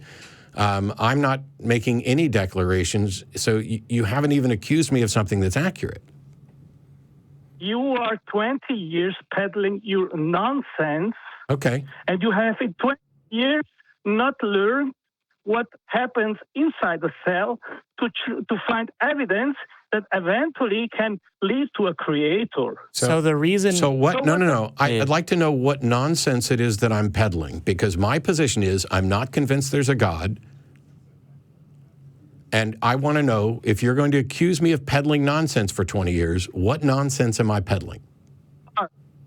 To start, your epistemological framework is nonsense. Because you put two. Okay, if you're just going to keep labeling things as ridiculous, we're going to get nowhere. When I say what nonsense am I peddling, and you say my epistemological foundation is nonsense. Let me finish. No, actually, then you answer. I never promised to let you finish. I promised to not raise my voice and not hang up with you. If you're going to say something that is accusatory and I ask you to clarify it and you just come back by saying it's nonsense, you haven't moved one step closer to making your point. So what nonsense am I peddling? You need to put on the table the two possible worldviews and scrutinize them. In the same sense as you scrutinize theism, you need to scrutinize naturalism, and it comes out. I have actually, Otangelo. So the thing is, you are. I'm just going to keep talking over you, and I'm going to continue to do it incredibly calmly. You're on hold real quick, so that Matt can finish. So, you are saying that I need to scrutinize naturalism in the same way that I've scrutinized theism. Well, I have, but that's a false dichotomy, because the dichotomy would be naturalism and supernaturalism, not naturalism and theism. When I scrutinize theism, I scrutinize the top-level theism, the proposition that there's some God that we can be reasonably justified in believing exists. And I find that that claim has not made its burden of proof. I've also scrutinized the independent claims of many religions, certainly not all of them, when they say things about, the Trinity or the origins of life or sin or soteriology and things like that. Those I've also scrutinized. And despite your assertion that I haven't, I've also scrutinized naturalism. That's what one does. As far as I can tell, we have direct observational experience of the world that we describe as natural. And if there is something beyond the natural world, we do not have sufficient evidence to warrant concluding that. I am not advocating for philosophical naturalism, the notion that the natural is in fact all that exists. I have always advocated for methodological naturalism, which is the natural world clearly exists, and until there is evidence for something beyond that, we don't get to appeal to those things beyond the natural. Now, where did I fail? Check. You're back on. Was he seriously talking? He was seriously talking the whole time. Otangelo, sorry, you were on hold during that portion, so when Matt was talking, no one heard what you were saying. Okay. There are two propositions. One is that God exists. So another that sorry, there is no God. sorry to talk over you. But the last thing that Matt said was, "Where did I fail?" Because the topic of conversation he was responding to was you saying his epistemology was nonsense. He explained what his epistemology was. He told you that he'd examined naturalism, and then he asked, "Where did I go wrong?" I'd at before we go on to anything else, I'd like, is that a point that you can acknowledge in one way or another? Well, you need to put the two propositions, naturalism and theism, on the table. Okay, and you, compare sir, are an idiot because I just explained to you that the two propositions are not naturalism and theism. Theism is a proposition about a God. Naturalism is a proposition about the ontology of existence and nature. So the two propositions are naturalism and supernaturalism. Just because theism is consistent with and a component of supernaturalism doesn't mean that the true dichotomy becomes naturalism and theism, correct? So let's put that on the table. Either there is a God or not. Yes, I would agree with you. Those are the two and only two mutually exclusive propositions. Either some God exists or no God exists. Okay. How does it make sense to believe that there is no God? Tell me. I don't believe. Why would you ask me about a position that I'm not advocating? Or that you didn't just mention? Well, if you don't advocate anything, Matt, if you're only advocating ignorance, what are you doing for 20 years? I believe he's advocating acknowledging... Stop. Your own ignorance. Advocating... So I'm not advocating for nothing. There are plenty of things that I believe, but on the issue of whether or not a God exists, I am not convinced that a God does exist. The default position is to tentatively hold the view that something does not exist until it's been demonstrated to exist. That is not an assertion that there is no God or that one can demonstrate that there is no God. It is saying, I can't believe both of these things. I can, in fact, refuse to accept either of those things. And at a minimum, I can say that there's no reason to believe that a God exists until that claim has met its burden of proof. So why do you not scrutinize if the sentence that there is no God makes actually any sense? Why do you not scrutinize that in the same sense as Otangelo? Because Otangelo. Because if you Otangelo.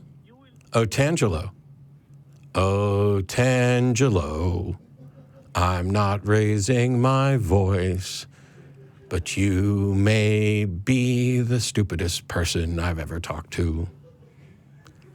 This is the frustrating thing. And that was just glib, pointless. So you are just coming down to name calling. Wow. So well, see, he's about to continue. No. I'm responding to essentially. I'm responding essentially, Otangelo. I'm responding essentially to name calling. Because what you're saying is that I have a nonsensical epistemology.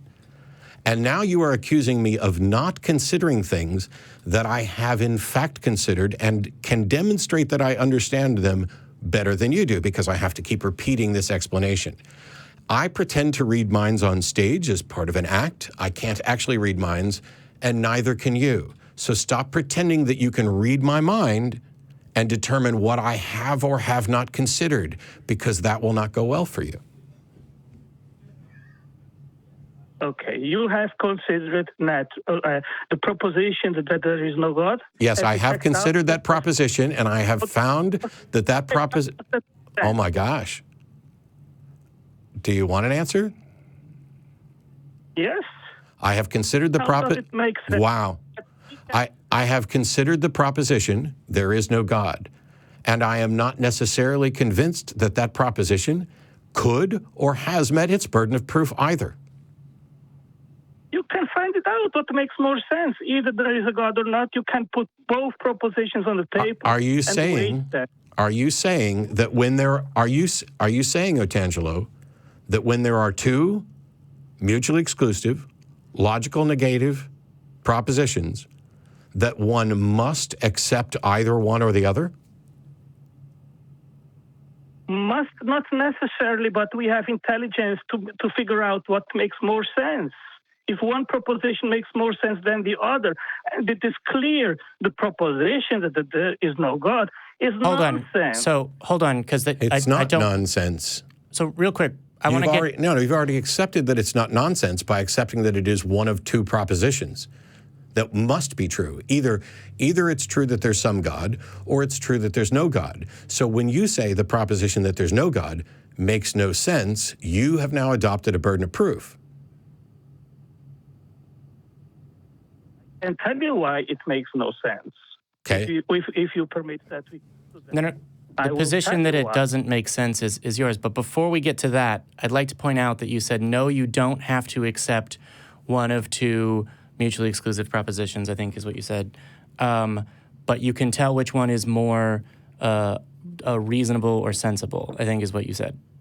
Correct? Is that exactly? Yeah. So one proposition being more sensible than the other does not tell me at all whether there's sufficient evidence to accept it. Well, you can stick to the one which makes more sense. And or you cannot stick to either of them. Which is the point of Matt's question, which was, do you have to accept one of them? The answer is no. If you care about whether or not your belief is actually true rather than whether it feels true, you would agree with me. But you care more about whether or not it feels true, and you think that it is, in some cases, you've concluded that the opposition is nonsense, and therefore you are going to actually accept one of the propositions. All I'm saying is you need to demonstrate sufficient evidence to warrant accepting that proposition. You don't just get to argue, you can't prove me wrong. Or that if you attempt to prove me wrong, it's... Sorry? There is plenty of evidence for God's existence. There's no evidence. There is no evidence for the existence of any God or anything supernatural. There is evidence. There are facts about the universe which you will assert are best explained by a God. But as I pointed out in a recent video, evidence for a proposition must necessarily tie the two components of the proposition together. So if the proposition is God exists, the individual evidence that you have to present needs to connect God with existence. It can't just be, here's a bunch of facts about existence, and I think they're best explained by God. That's it. That's it. There is nothing else. That's it. We cannot look into ultimate reality. You don't know if God exists or not. Correct, and neither do you. That's the point. Thank you for admitting that. We appreciate your time, Otangelo. We hope I'll talk to you some other time. And now Jamie will hang up on you. Yeah, I was going to say, if you call back next week... and if you think I'm cheating, I'll just go ahead and donate the $20 anyway, but I'm done with this. Hey, if you call back next week, I think Eric, after this week, may be more inclined to take your call. The thing I'm saying is it doesn't matter whether it makes sense to you. I'm operating under the assumption that you don't believe that you're God and that you don't think, oh, I know absolutely everything about subject A. So at the point at which there's two mutually exclusive propositions, either X or not X, and you examine the evidence for not X, and you go, that doesn't make sense to me. It tells you abso-fucking-lutely nothing about whether you should accept one or the other. The point at which you should accept one or the other is when sufficient evidence and reason make sense to you and meet a good burden of proof and point to one of those two propositions.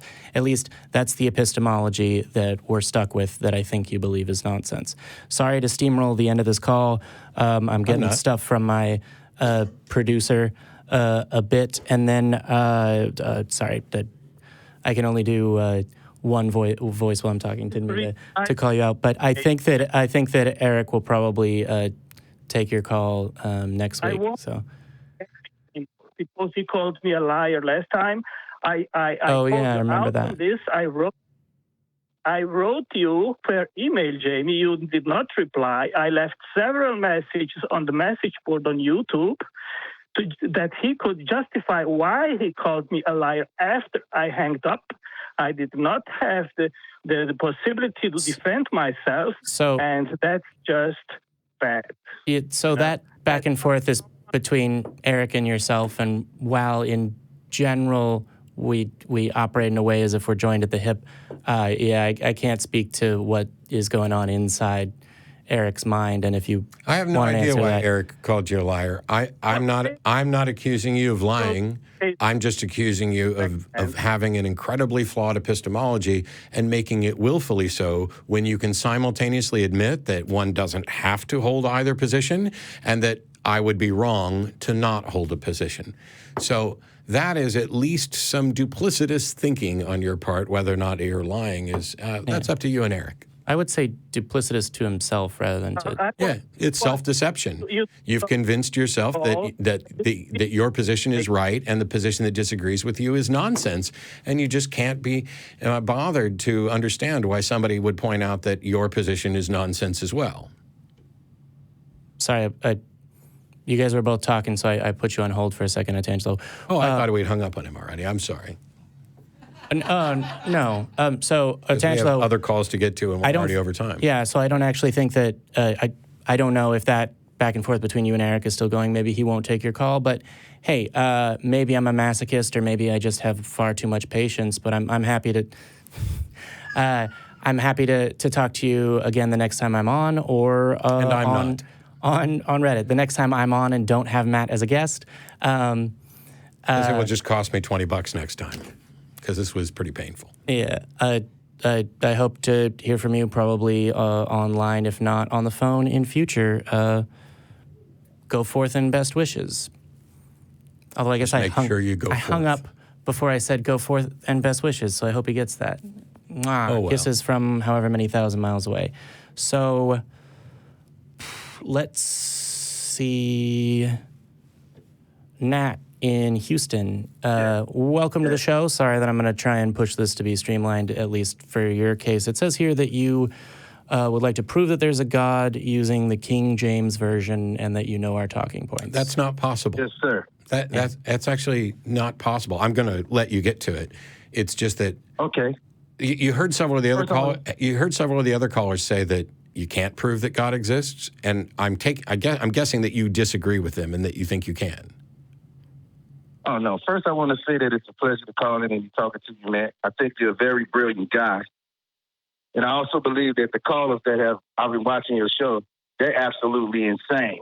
So I see why, you have the standpoint you have. But first, I'll begin. Before you get to the King James thing, I just want the answer to that one question. I just want to clarify where we're at. Okay, what? Those other callers think that you cannot prove that God exists. I'm assuming you did. I can. Okay, you can. That's all I wanted to know. Cool. Prove it. Well, I want to do two things. I want to shoot down two talking points that I've heard, and I want to prove the existence of a God. Which one would you like me to start with? Depends on the talking points. The talking points is you saying that God condones slavery, and also about homosexuality and it not being it being a good thing for the world, or there's no problem. So I can address both of those things really quickly in one sentence each. I don't believe that a God exists, so I don't believe that God condones anything. The Bible gives instructions for the correct way to own slaves. And two, it's not so much that homosexuality is, as you said, good for the world. What I think is good for the world is equality and not rejecting or treating other human beings differently based on things that are irrelevant generally to how you should treat people. But okay. Perfect. Okay, well, since you agree with as far as the slavery, we'll leave that. But I'll get straight to proving God is real. I'll get straight to that. Rather than dipping into some gay bashing. No, I wasn't. Who said I was about the gay bash? I was just about to say I deal with facts. I don't deal with opinions, and I don't gay bash. Well, good for you, sir. Matter of fact, go ahead. So let me go ahead on and dip it to the homosexual. And it's straight to the point. I heard one guy, he talked to me, he tried to talk about HIV and all these. I was like, well, heterosexuals get HIV too, so that wasn't a good argument. Here's my argument. Take all gays and put them on an island and come back in 100 years and let's see what happens to them. Okay. You want to know what the flaw is in your argument? What's the flaw? Tell me, please. You're presuming that the continuation of a particular subset of the human race is a goal. Oh, okay. Well, hey, I agree with that. But guess what? We agree. And my point is that they will die out because you have to. Yep. You have to have sex between the man and the woman. No. Stop. Here's the super flaw in your argument. Are you ready for the super flaw?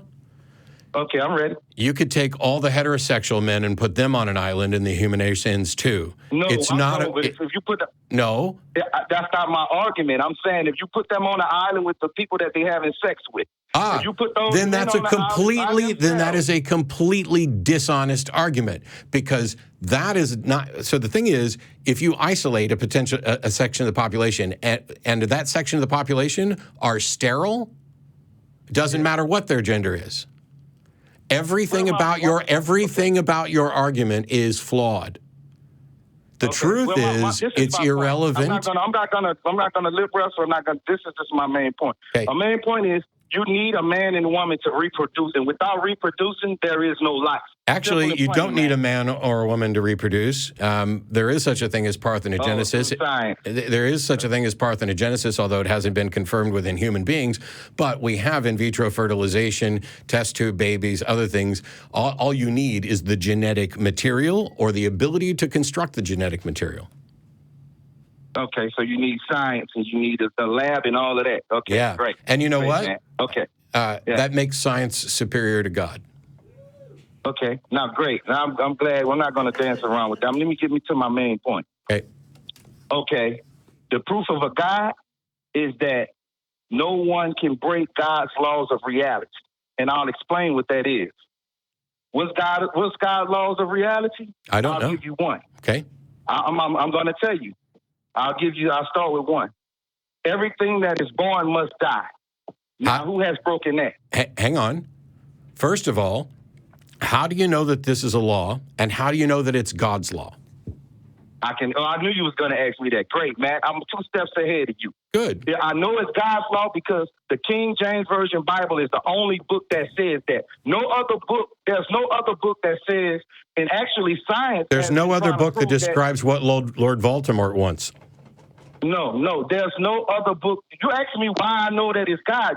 Come on, you ask me why I know it's God. I know the proof that it's God. No, I'm not, sir. You do not get to blame me for your irrationality.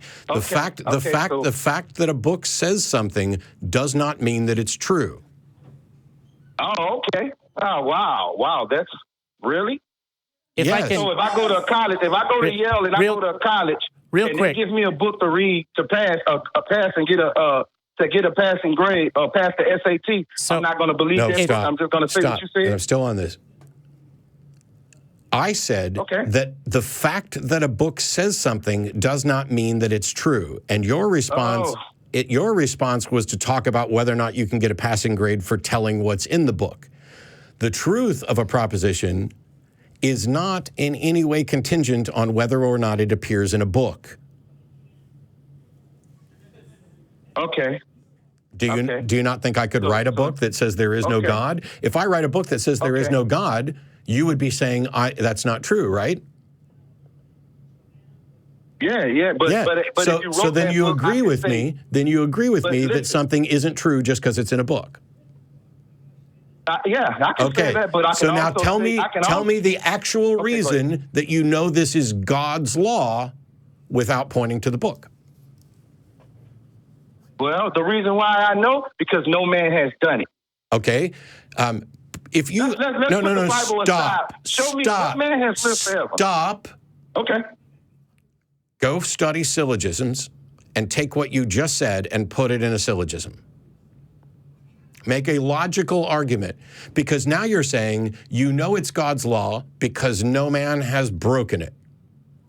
Yes. That is not how you know something. Not only that. Oh my God. Hold on now. Hold on, Nate.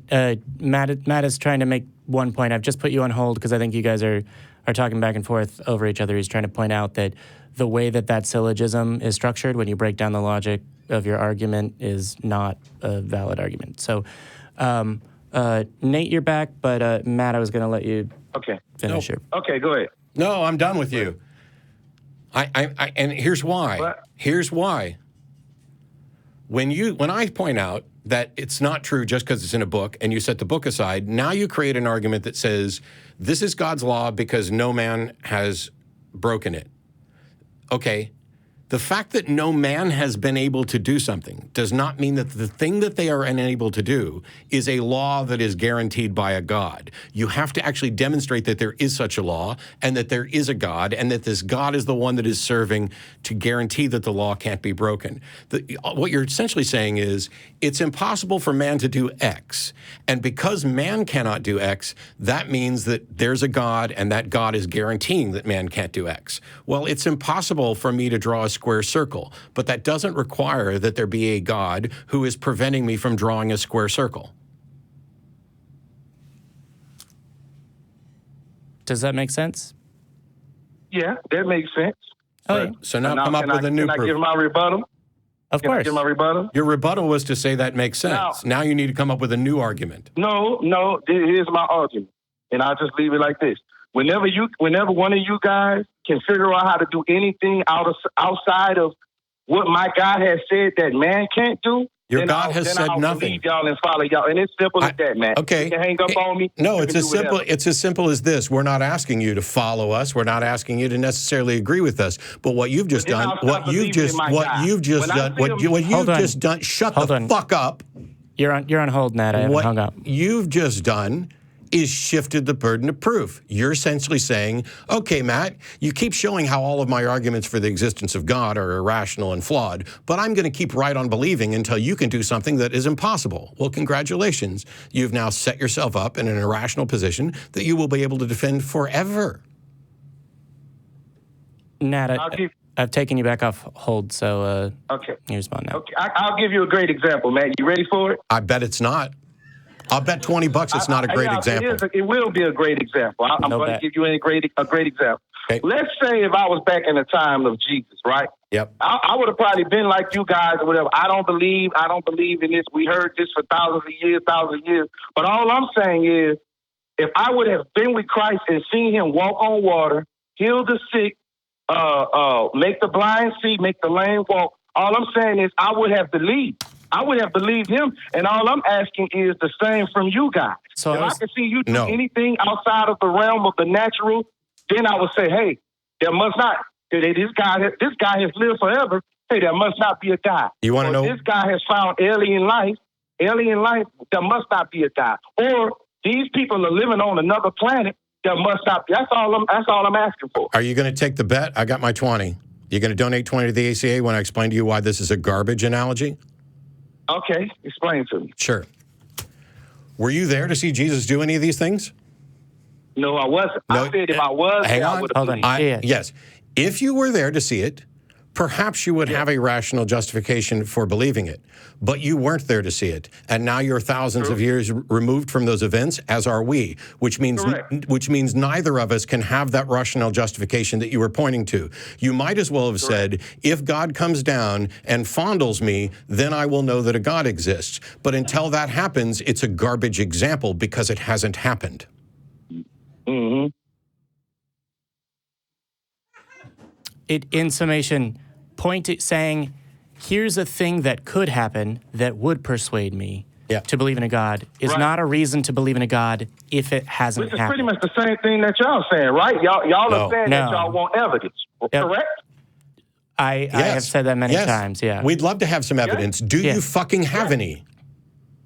I've been watching y'all's show, and I know that's what y'all been asking for. Do you actually have any evidence? Well, guess what? I'm asking the same question. Where's the evidence to persuade me to not believe in God? Where's the evidence? And as I've explained... And I'm telling you with the evidence, you can't tell me what your evidence is, but I can tell you... You have not given us any evidence. The last thing you said was, here's a hypothetical where I would have evidence. Give me an actual where you do. Where is your evidence against Muhammad? Okay, you want me to show you God, right? Where is your fucking evidence against every God that you don't believe in?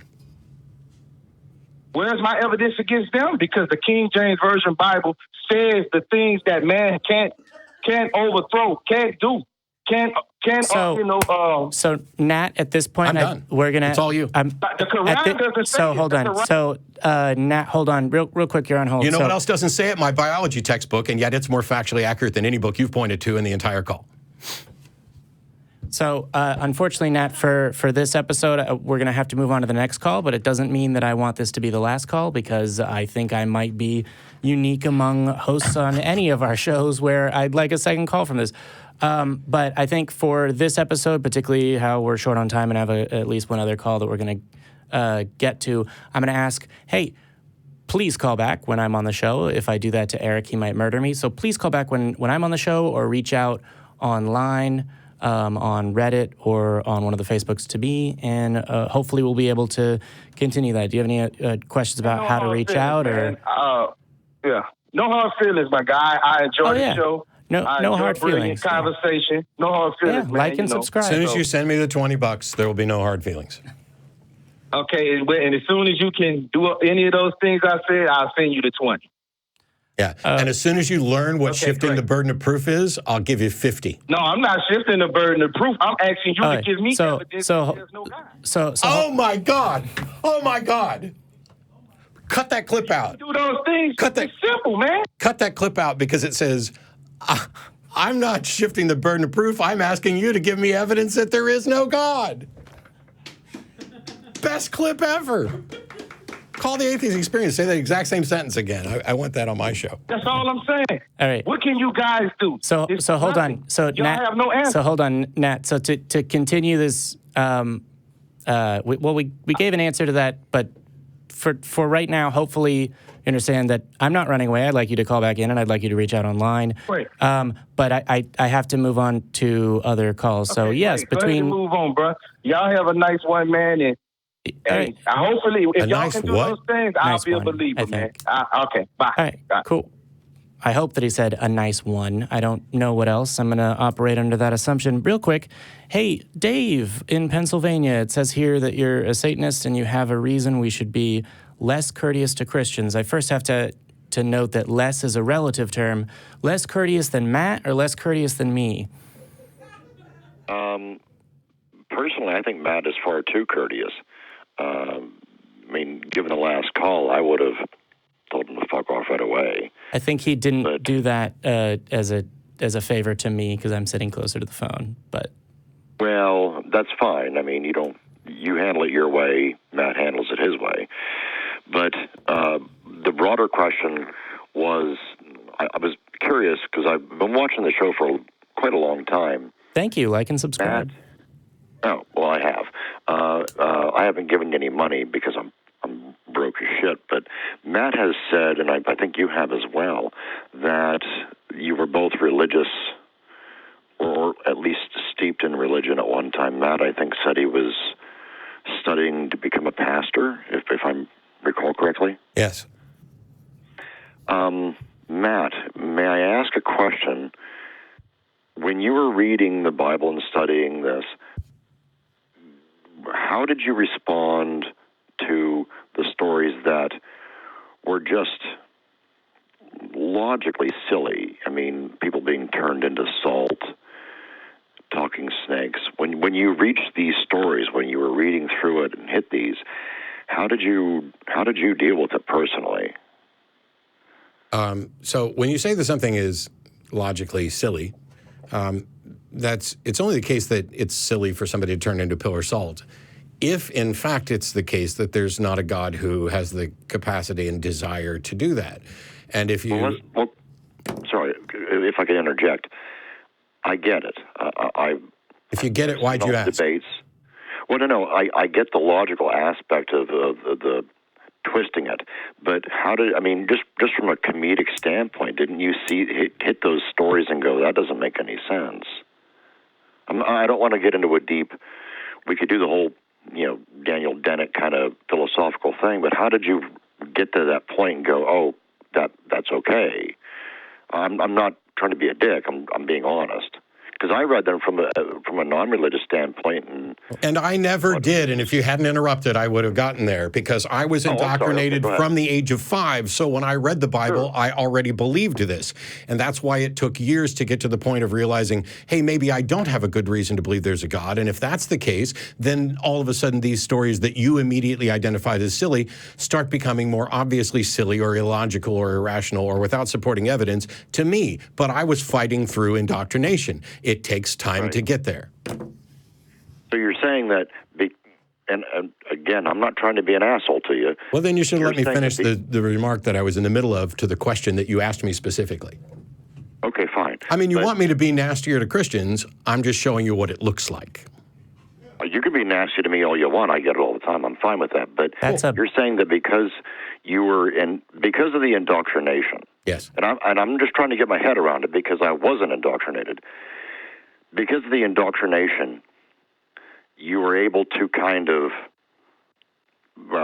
what's the best word, swirl this into a rational way of thinking. Am I understanding? It is rational. It's not swirled. It is rational given that prior belief. If, for example, I believe that somebody loves me, I could be wrong about that, but if I believe that somebody loves me, that fundamentally changes the way I assess things about that relationship. We're right back to the stalking thing. If I think Taylor Swift loves me, then it's reasonable for me to conclude that something she said may have been a secret message to me that she just didn't want to communicate to everybody else.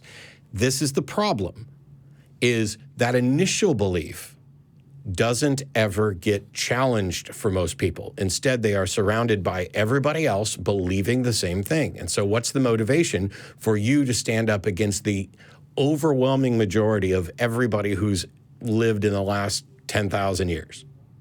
No, I agree with that. I totally understand that. But because where I'm from, everyone was religious, but I'm sorry to hear that.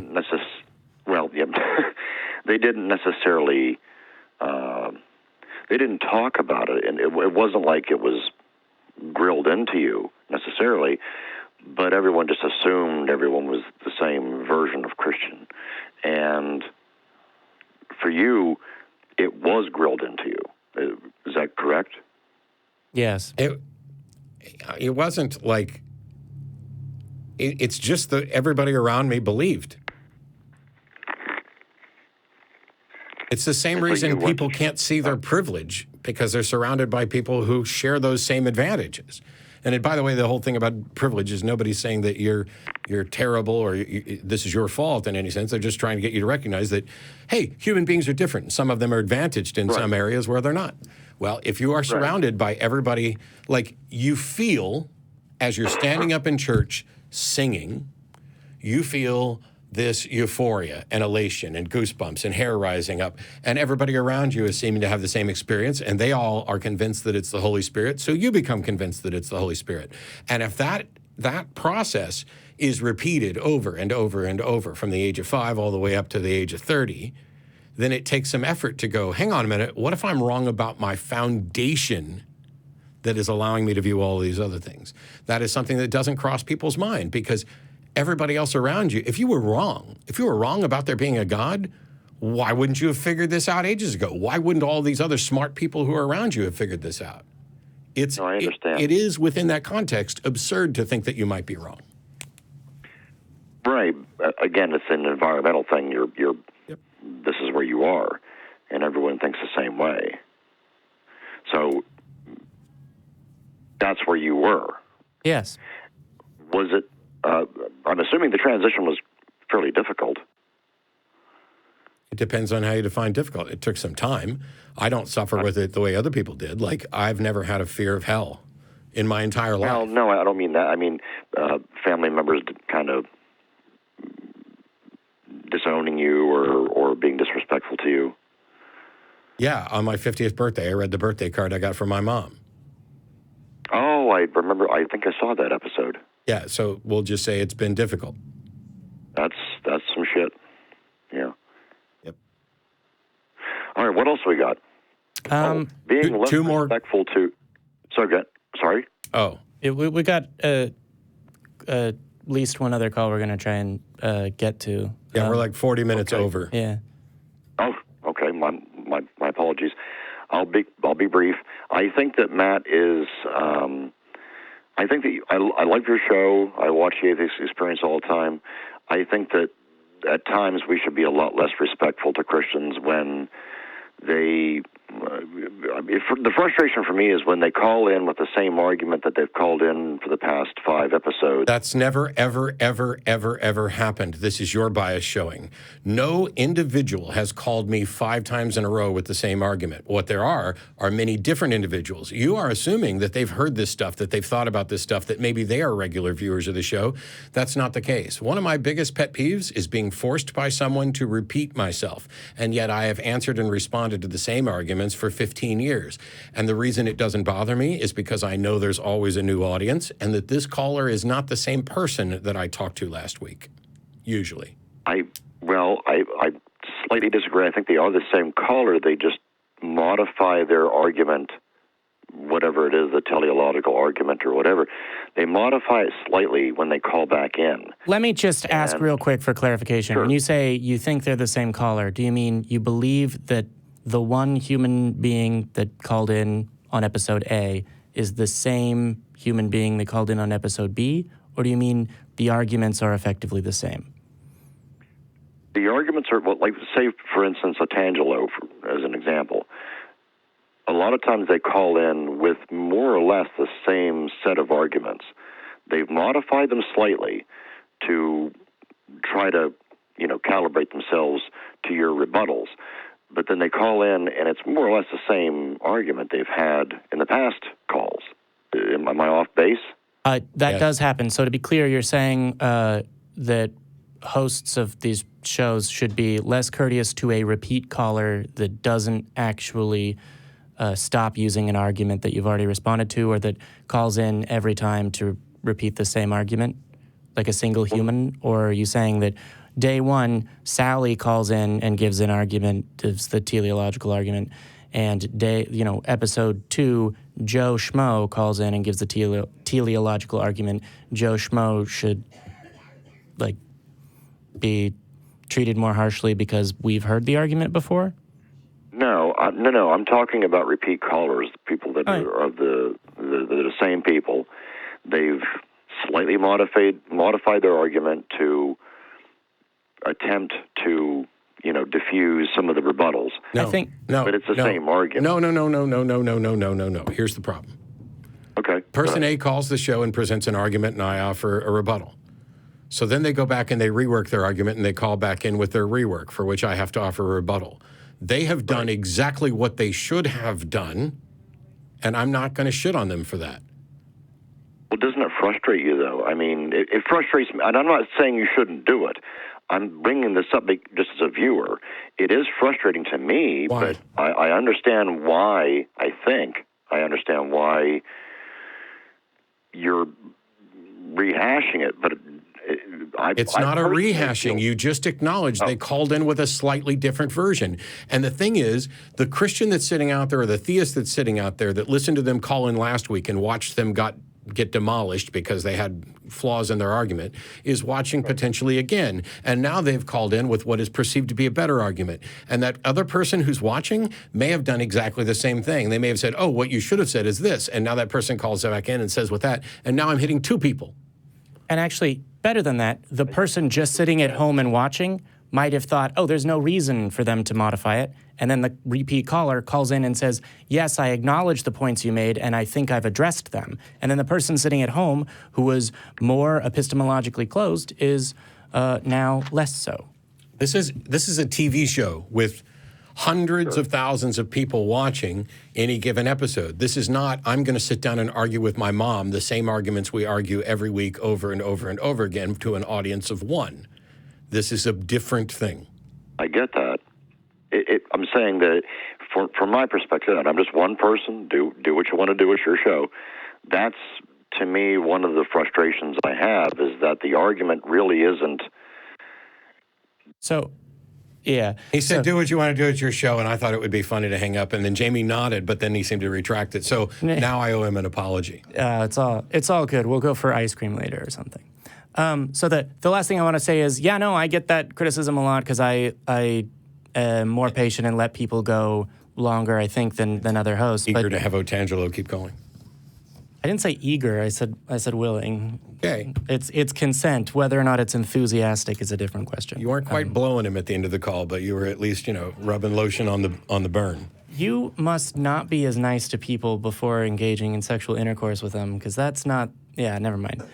I think if you watch that call back where you're like, I may be the only host that wants you to call back Otangelo, but I would really like for you to. I think that is not the tone I put in my voice. It was like, I'd really like you to call back. That's just the way my voice sounds. Okay.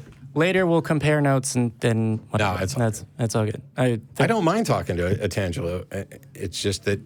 Yeah, you do mind being held in the same conversation where you've reached the end. When somebody is going to say something that's utterly predictable, like when you say that I'm being disingenuous while you are actively being disingenuous, which happened on the Atheist Experience last week. That's a recipe for disaster. What else we got? Because we're way over time. Real quick, let's see. Well, here. Jeremiah in Alvin, Texas. How you doing? I'm going to rush through all the niceties. It says here that you want to discuss the label atheist and why it doesn't describe what he believes. What does the label atheist describe? Hi, Jamie and Matt. This is first time calling. Just wanted to say I love y'all's show. And thank you for calling in, man. Sorry, we're rushing through. We had 2 calls in a row that were Otangelo and Nat. I've been here listening. Yeah, you don't have to rehash the show. Do you believe a God exists? No. Then you're an atheist. Not in the sense that everybody says. And I've always claimed atheism. But what I like to try and do is I like to try and suggest my model or my theory as to why people have the belief of a God. And when I do that, they end up saying, "Okay, well, you believe in a God then." Okay, well, and that's both parts of that are absurd. There's no point in sitting around talking about why people believe in God, because people believe in God for different reasons. Otherwise, we would have fixed this shit thousands of years ago. And if they say that when after you describe reasons people might believe in a God that you believe in a God, they're just wrong. Well, can I give you a brief little description of what I'm talking about? I'm thinking that the reason people all faiths and everything have a belief in a God is that there's a part of their mind in a subconscious sense that is separate from their consciousness, that they can always hear, that's in there, and everybody has their own flavor of it. Everybody has the idea of it. I don't know what that belief is called. Except that's not the reason that I believed. Oh, okay, no, I'm not saying that it's necessarily the reason that they believe, because a lot of people are convinced for many reasons. All I was suggesting is that the evidence or the things that they find or feel are usually explainable based on the fact that your mind generates these things, and that the mind itself is usually able to explain the things that people believe in when they're referring to a God. So I think I can. And I say that. Oh, sorry. I use that as my description of what I think a God could be. Not that I believe that it's a God in that sense. I don't think it creates stuff. I think it's just essentially a conscience, like when you say you have a feeling of something, gut feeling, all these things, they all tie into a part of your mind that's not readily available to you in your conscious form. Okay. So let me just jump in here, because do some learning in psychology, like a little bit, because I would say, yes, I believe that the subconscious exists, which is the part of a person's mind that they don't have conscious access to. And I would say that feelings exist, which is what, unfortunately, far too often motivates people's conclusions about things that could be confirmed otherwise, and that the capacity for human beings to come to logical conclusions isn't the perfect or sufficiently strong to overcome that regularly. And I would say this entire line of discussion is a big waste of time and a huge mistake, because when you spend time trying to tell people why you think they believe something, that's just ridiculously douchey and unconvincing, because the same thing happens to me. People will say, oh, you're only an atheist because you want to sin. Well, that may be one reason why somebody doesn't believe in God, but it's not mine. And so all the time that they spent explaining to me why they think I believe demonstrates that they don't actually give a shit about why I actually believe. They want to show me that they've come up with something that they think is clever, and it's completely unconvincing. Well, I wouldn't. I would say that I agree with that 100%, and I wouldn't put that in that way that I think that's why they believe. I would only just suggest that it's another possible alternate explanation, that maybe that these things that you're thinking are associated with a God could be just yourself. And I've only pointed that out is because that belief system itself doesn't necessarily say that there is no such thing that people believe in when they're thinking of a God. And that when I get to that, it feels like I'm being dishonest if I say there is no such thing as a God. There's something that people mistake for a God, and it's a real thing. Well, I think and what you're describing is people have it. Yeah, so I don't think that means there is a God. There is an idea that people hold true. But what I would say is, in terms of going forward, one, bringing this up in a conversation with a person that believes they're a God, I don't think it's going to get you anywhere. And I would say, yeah, learn about psychology, do a little bit of research. There's good skeptics online to give you like, hey, actually, don't read a news article about a scientific study. Here's how to find the study and evaluate the methodology, and then follow the research being done in clinical and research psychology about this thing, because people are examining why people believe in a God and doing MRIs and comparing these things. But I don't have access to those studies off the top of my head, and unless I missed one of the points that you brought up, I think I got to bring this to a close. I guess you covered it pretty well. Like I said, my whole issue was, is there something that you've ever heard of, a name or an identifier that could be used that would describe a person who believes there is something that people are drawing from when they think of a God that's actually a functional part of consciousness? It's called speculation. And if so, okay, so that's all it would just be, basically. You speculate that. It does no good to show, like, if I could say, look, here's all these possible explanations for why somebody might be incorrectly concluding there's a God. How is that going to convince anybody who thinks that they have correctly concluded that there's a God for reasons that you haven't addressed? I mean, you're right. I don't think that it would. And I was just saying that for my own self is when I say that I don't believe there's any kind of a God as far as any kind of supernatural being of any kind. I don't think it created any earth or anything like that, or started life or any of those types of things. Just that, you know, when people say they believe in prayer, I say, well, that's possibly true because it's a function of your brain and it's positive thinking. Or if they say, I believe in... Well, depending on what they believe that prayer does. If a person believes if I pray hard enough, it will make me more likely to win the lottery, I can say with maximal... functionally testable that it's not true. Yeah. It's not going to make an effect. Yeah. And that's all I'm saying. I'm not claiming to explain away the things that they say that can't be verified. All I was just trying to suggest is that when I do get into a situation where somebody has a belief and I try to be open, at least to the point of, well, I don't believe that's necessarily the case. And I kind of I feel like I have a need to come up with something that might be a plausible explanation for why they feel that way. As an offer. Yes, that's because they're constantly trying to shift the burden of proof. It's because you're playing into the very game that, was it Steve? No, one of the callers earlier made, where he's going to believe until we prove that he's wrong. You're buying into that, and I won't. Yeah, I tell myself the exact same thing. I said, I don't have any reason to try and convince you. I could care less if you believe it or not. Well, see, that's not my position. I do care. Yeah. Well, that's the thing is there's part of me, I guess, that does, and that's why I can't. I tend to do it. Yeah. So here, I don't really why. We're as far over time as I can go without being physically destroyed by my producer in body and mind. But real quick, before you go, Jeremiah, I would say, it's okay if you don't want to take on the burden of trying to help people out of faith. There's a phone number, 512-686-0279, and a show, Talk Heathen, that they can call into if they're willing. Also, in terms of discussing the psychology I mentioned earlier, reddit.com/r/talkheathen is the name of the subreddit, and I think citations and more interesting information and knowledge to draw on will be there. But I gotta bring the call to a close, hopefully.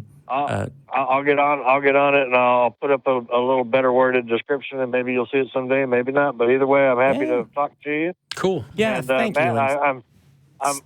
I'm disappointed that I didn't at least try and alleviate some of the frustration of your calls today, because I heard them all and they were horrible.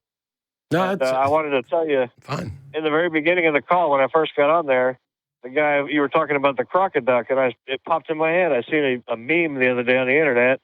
It was a crocodile that was in the process of eating a duck while he was swimming through a bayou. And the caption read, "I found the crocoduck." So there actually is a meme out there on the internet of one. Yeah. If you're interested in just having a T-shirt or something, you know what I'm saying? Oh, yeah. Yeah, we might work on that. We're trying to get more T-shirts here. Cool. I appreciate the time y'all put in there and everything. And I like the show. I've never called in, but I watch everything y'all got. I'm like and subscribe. Yep, definitely. All right. Well, we'll talk to you later, Jeremiah. Thanks for being a good sport. All right. Let's get love rings. We've got some long calls that we got through. I'm certainly hungry. Unless you have something else you want to add, I was just going to say that, if you don't believe, there's a community here, and we're going to, hopefully there's a community closer to you if you're far from Austin. And that if you do believe, we don't hate you. We just believe you're wrong.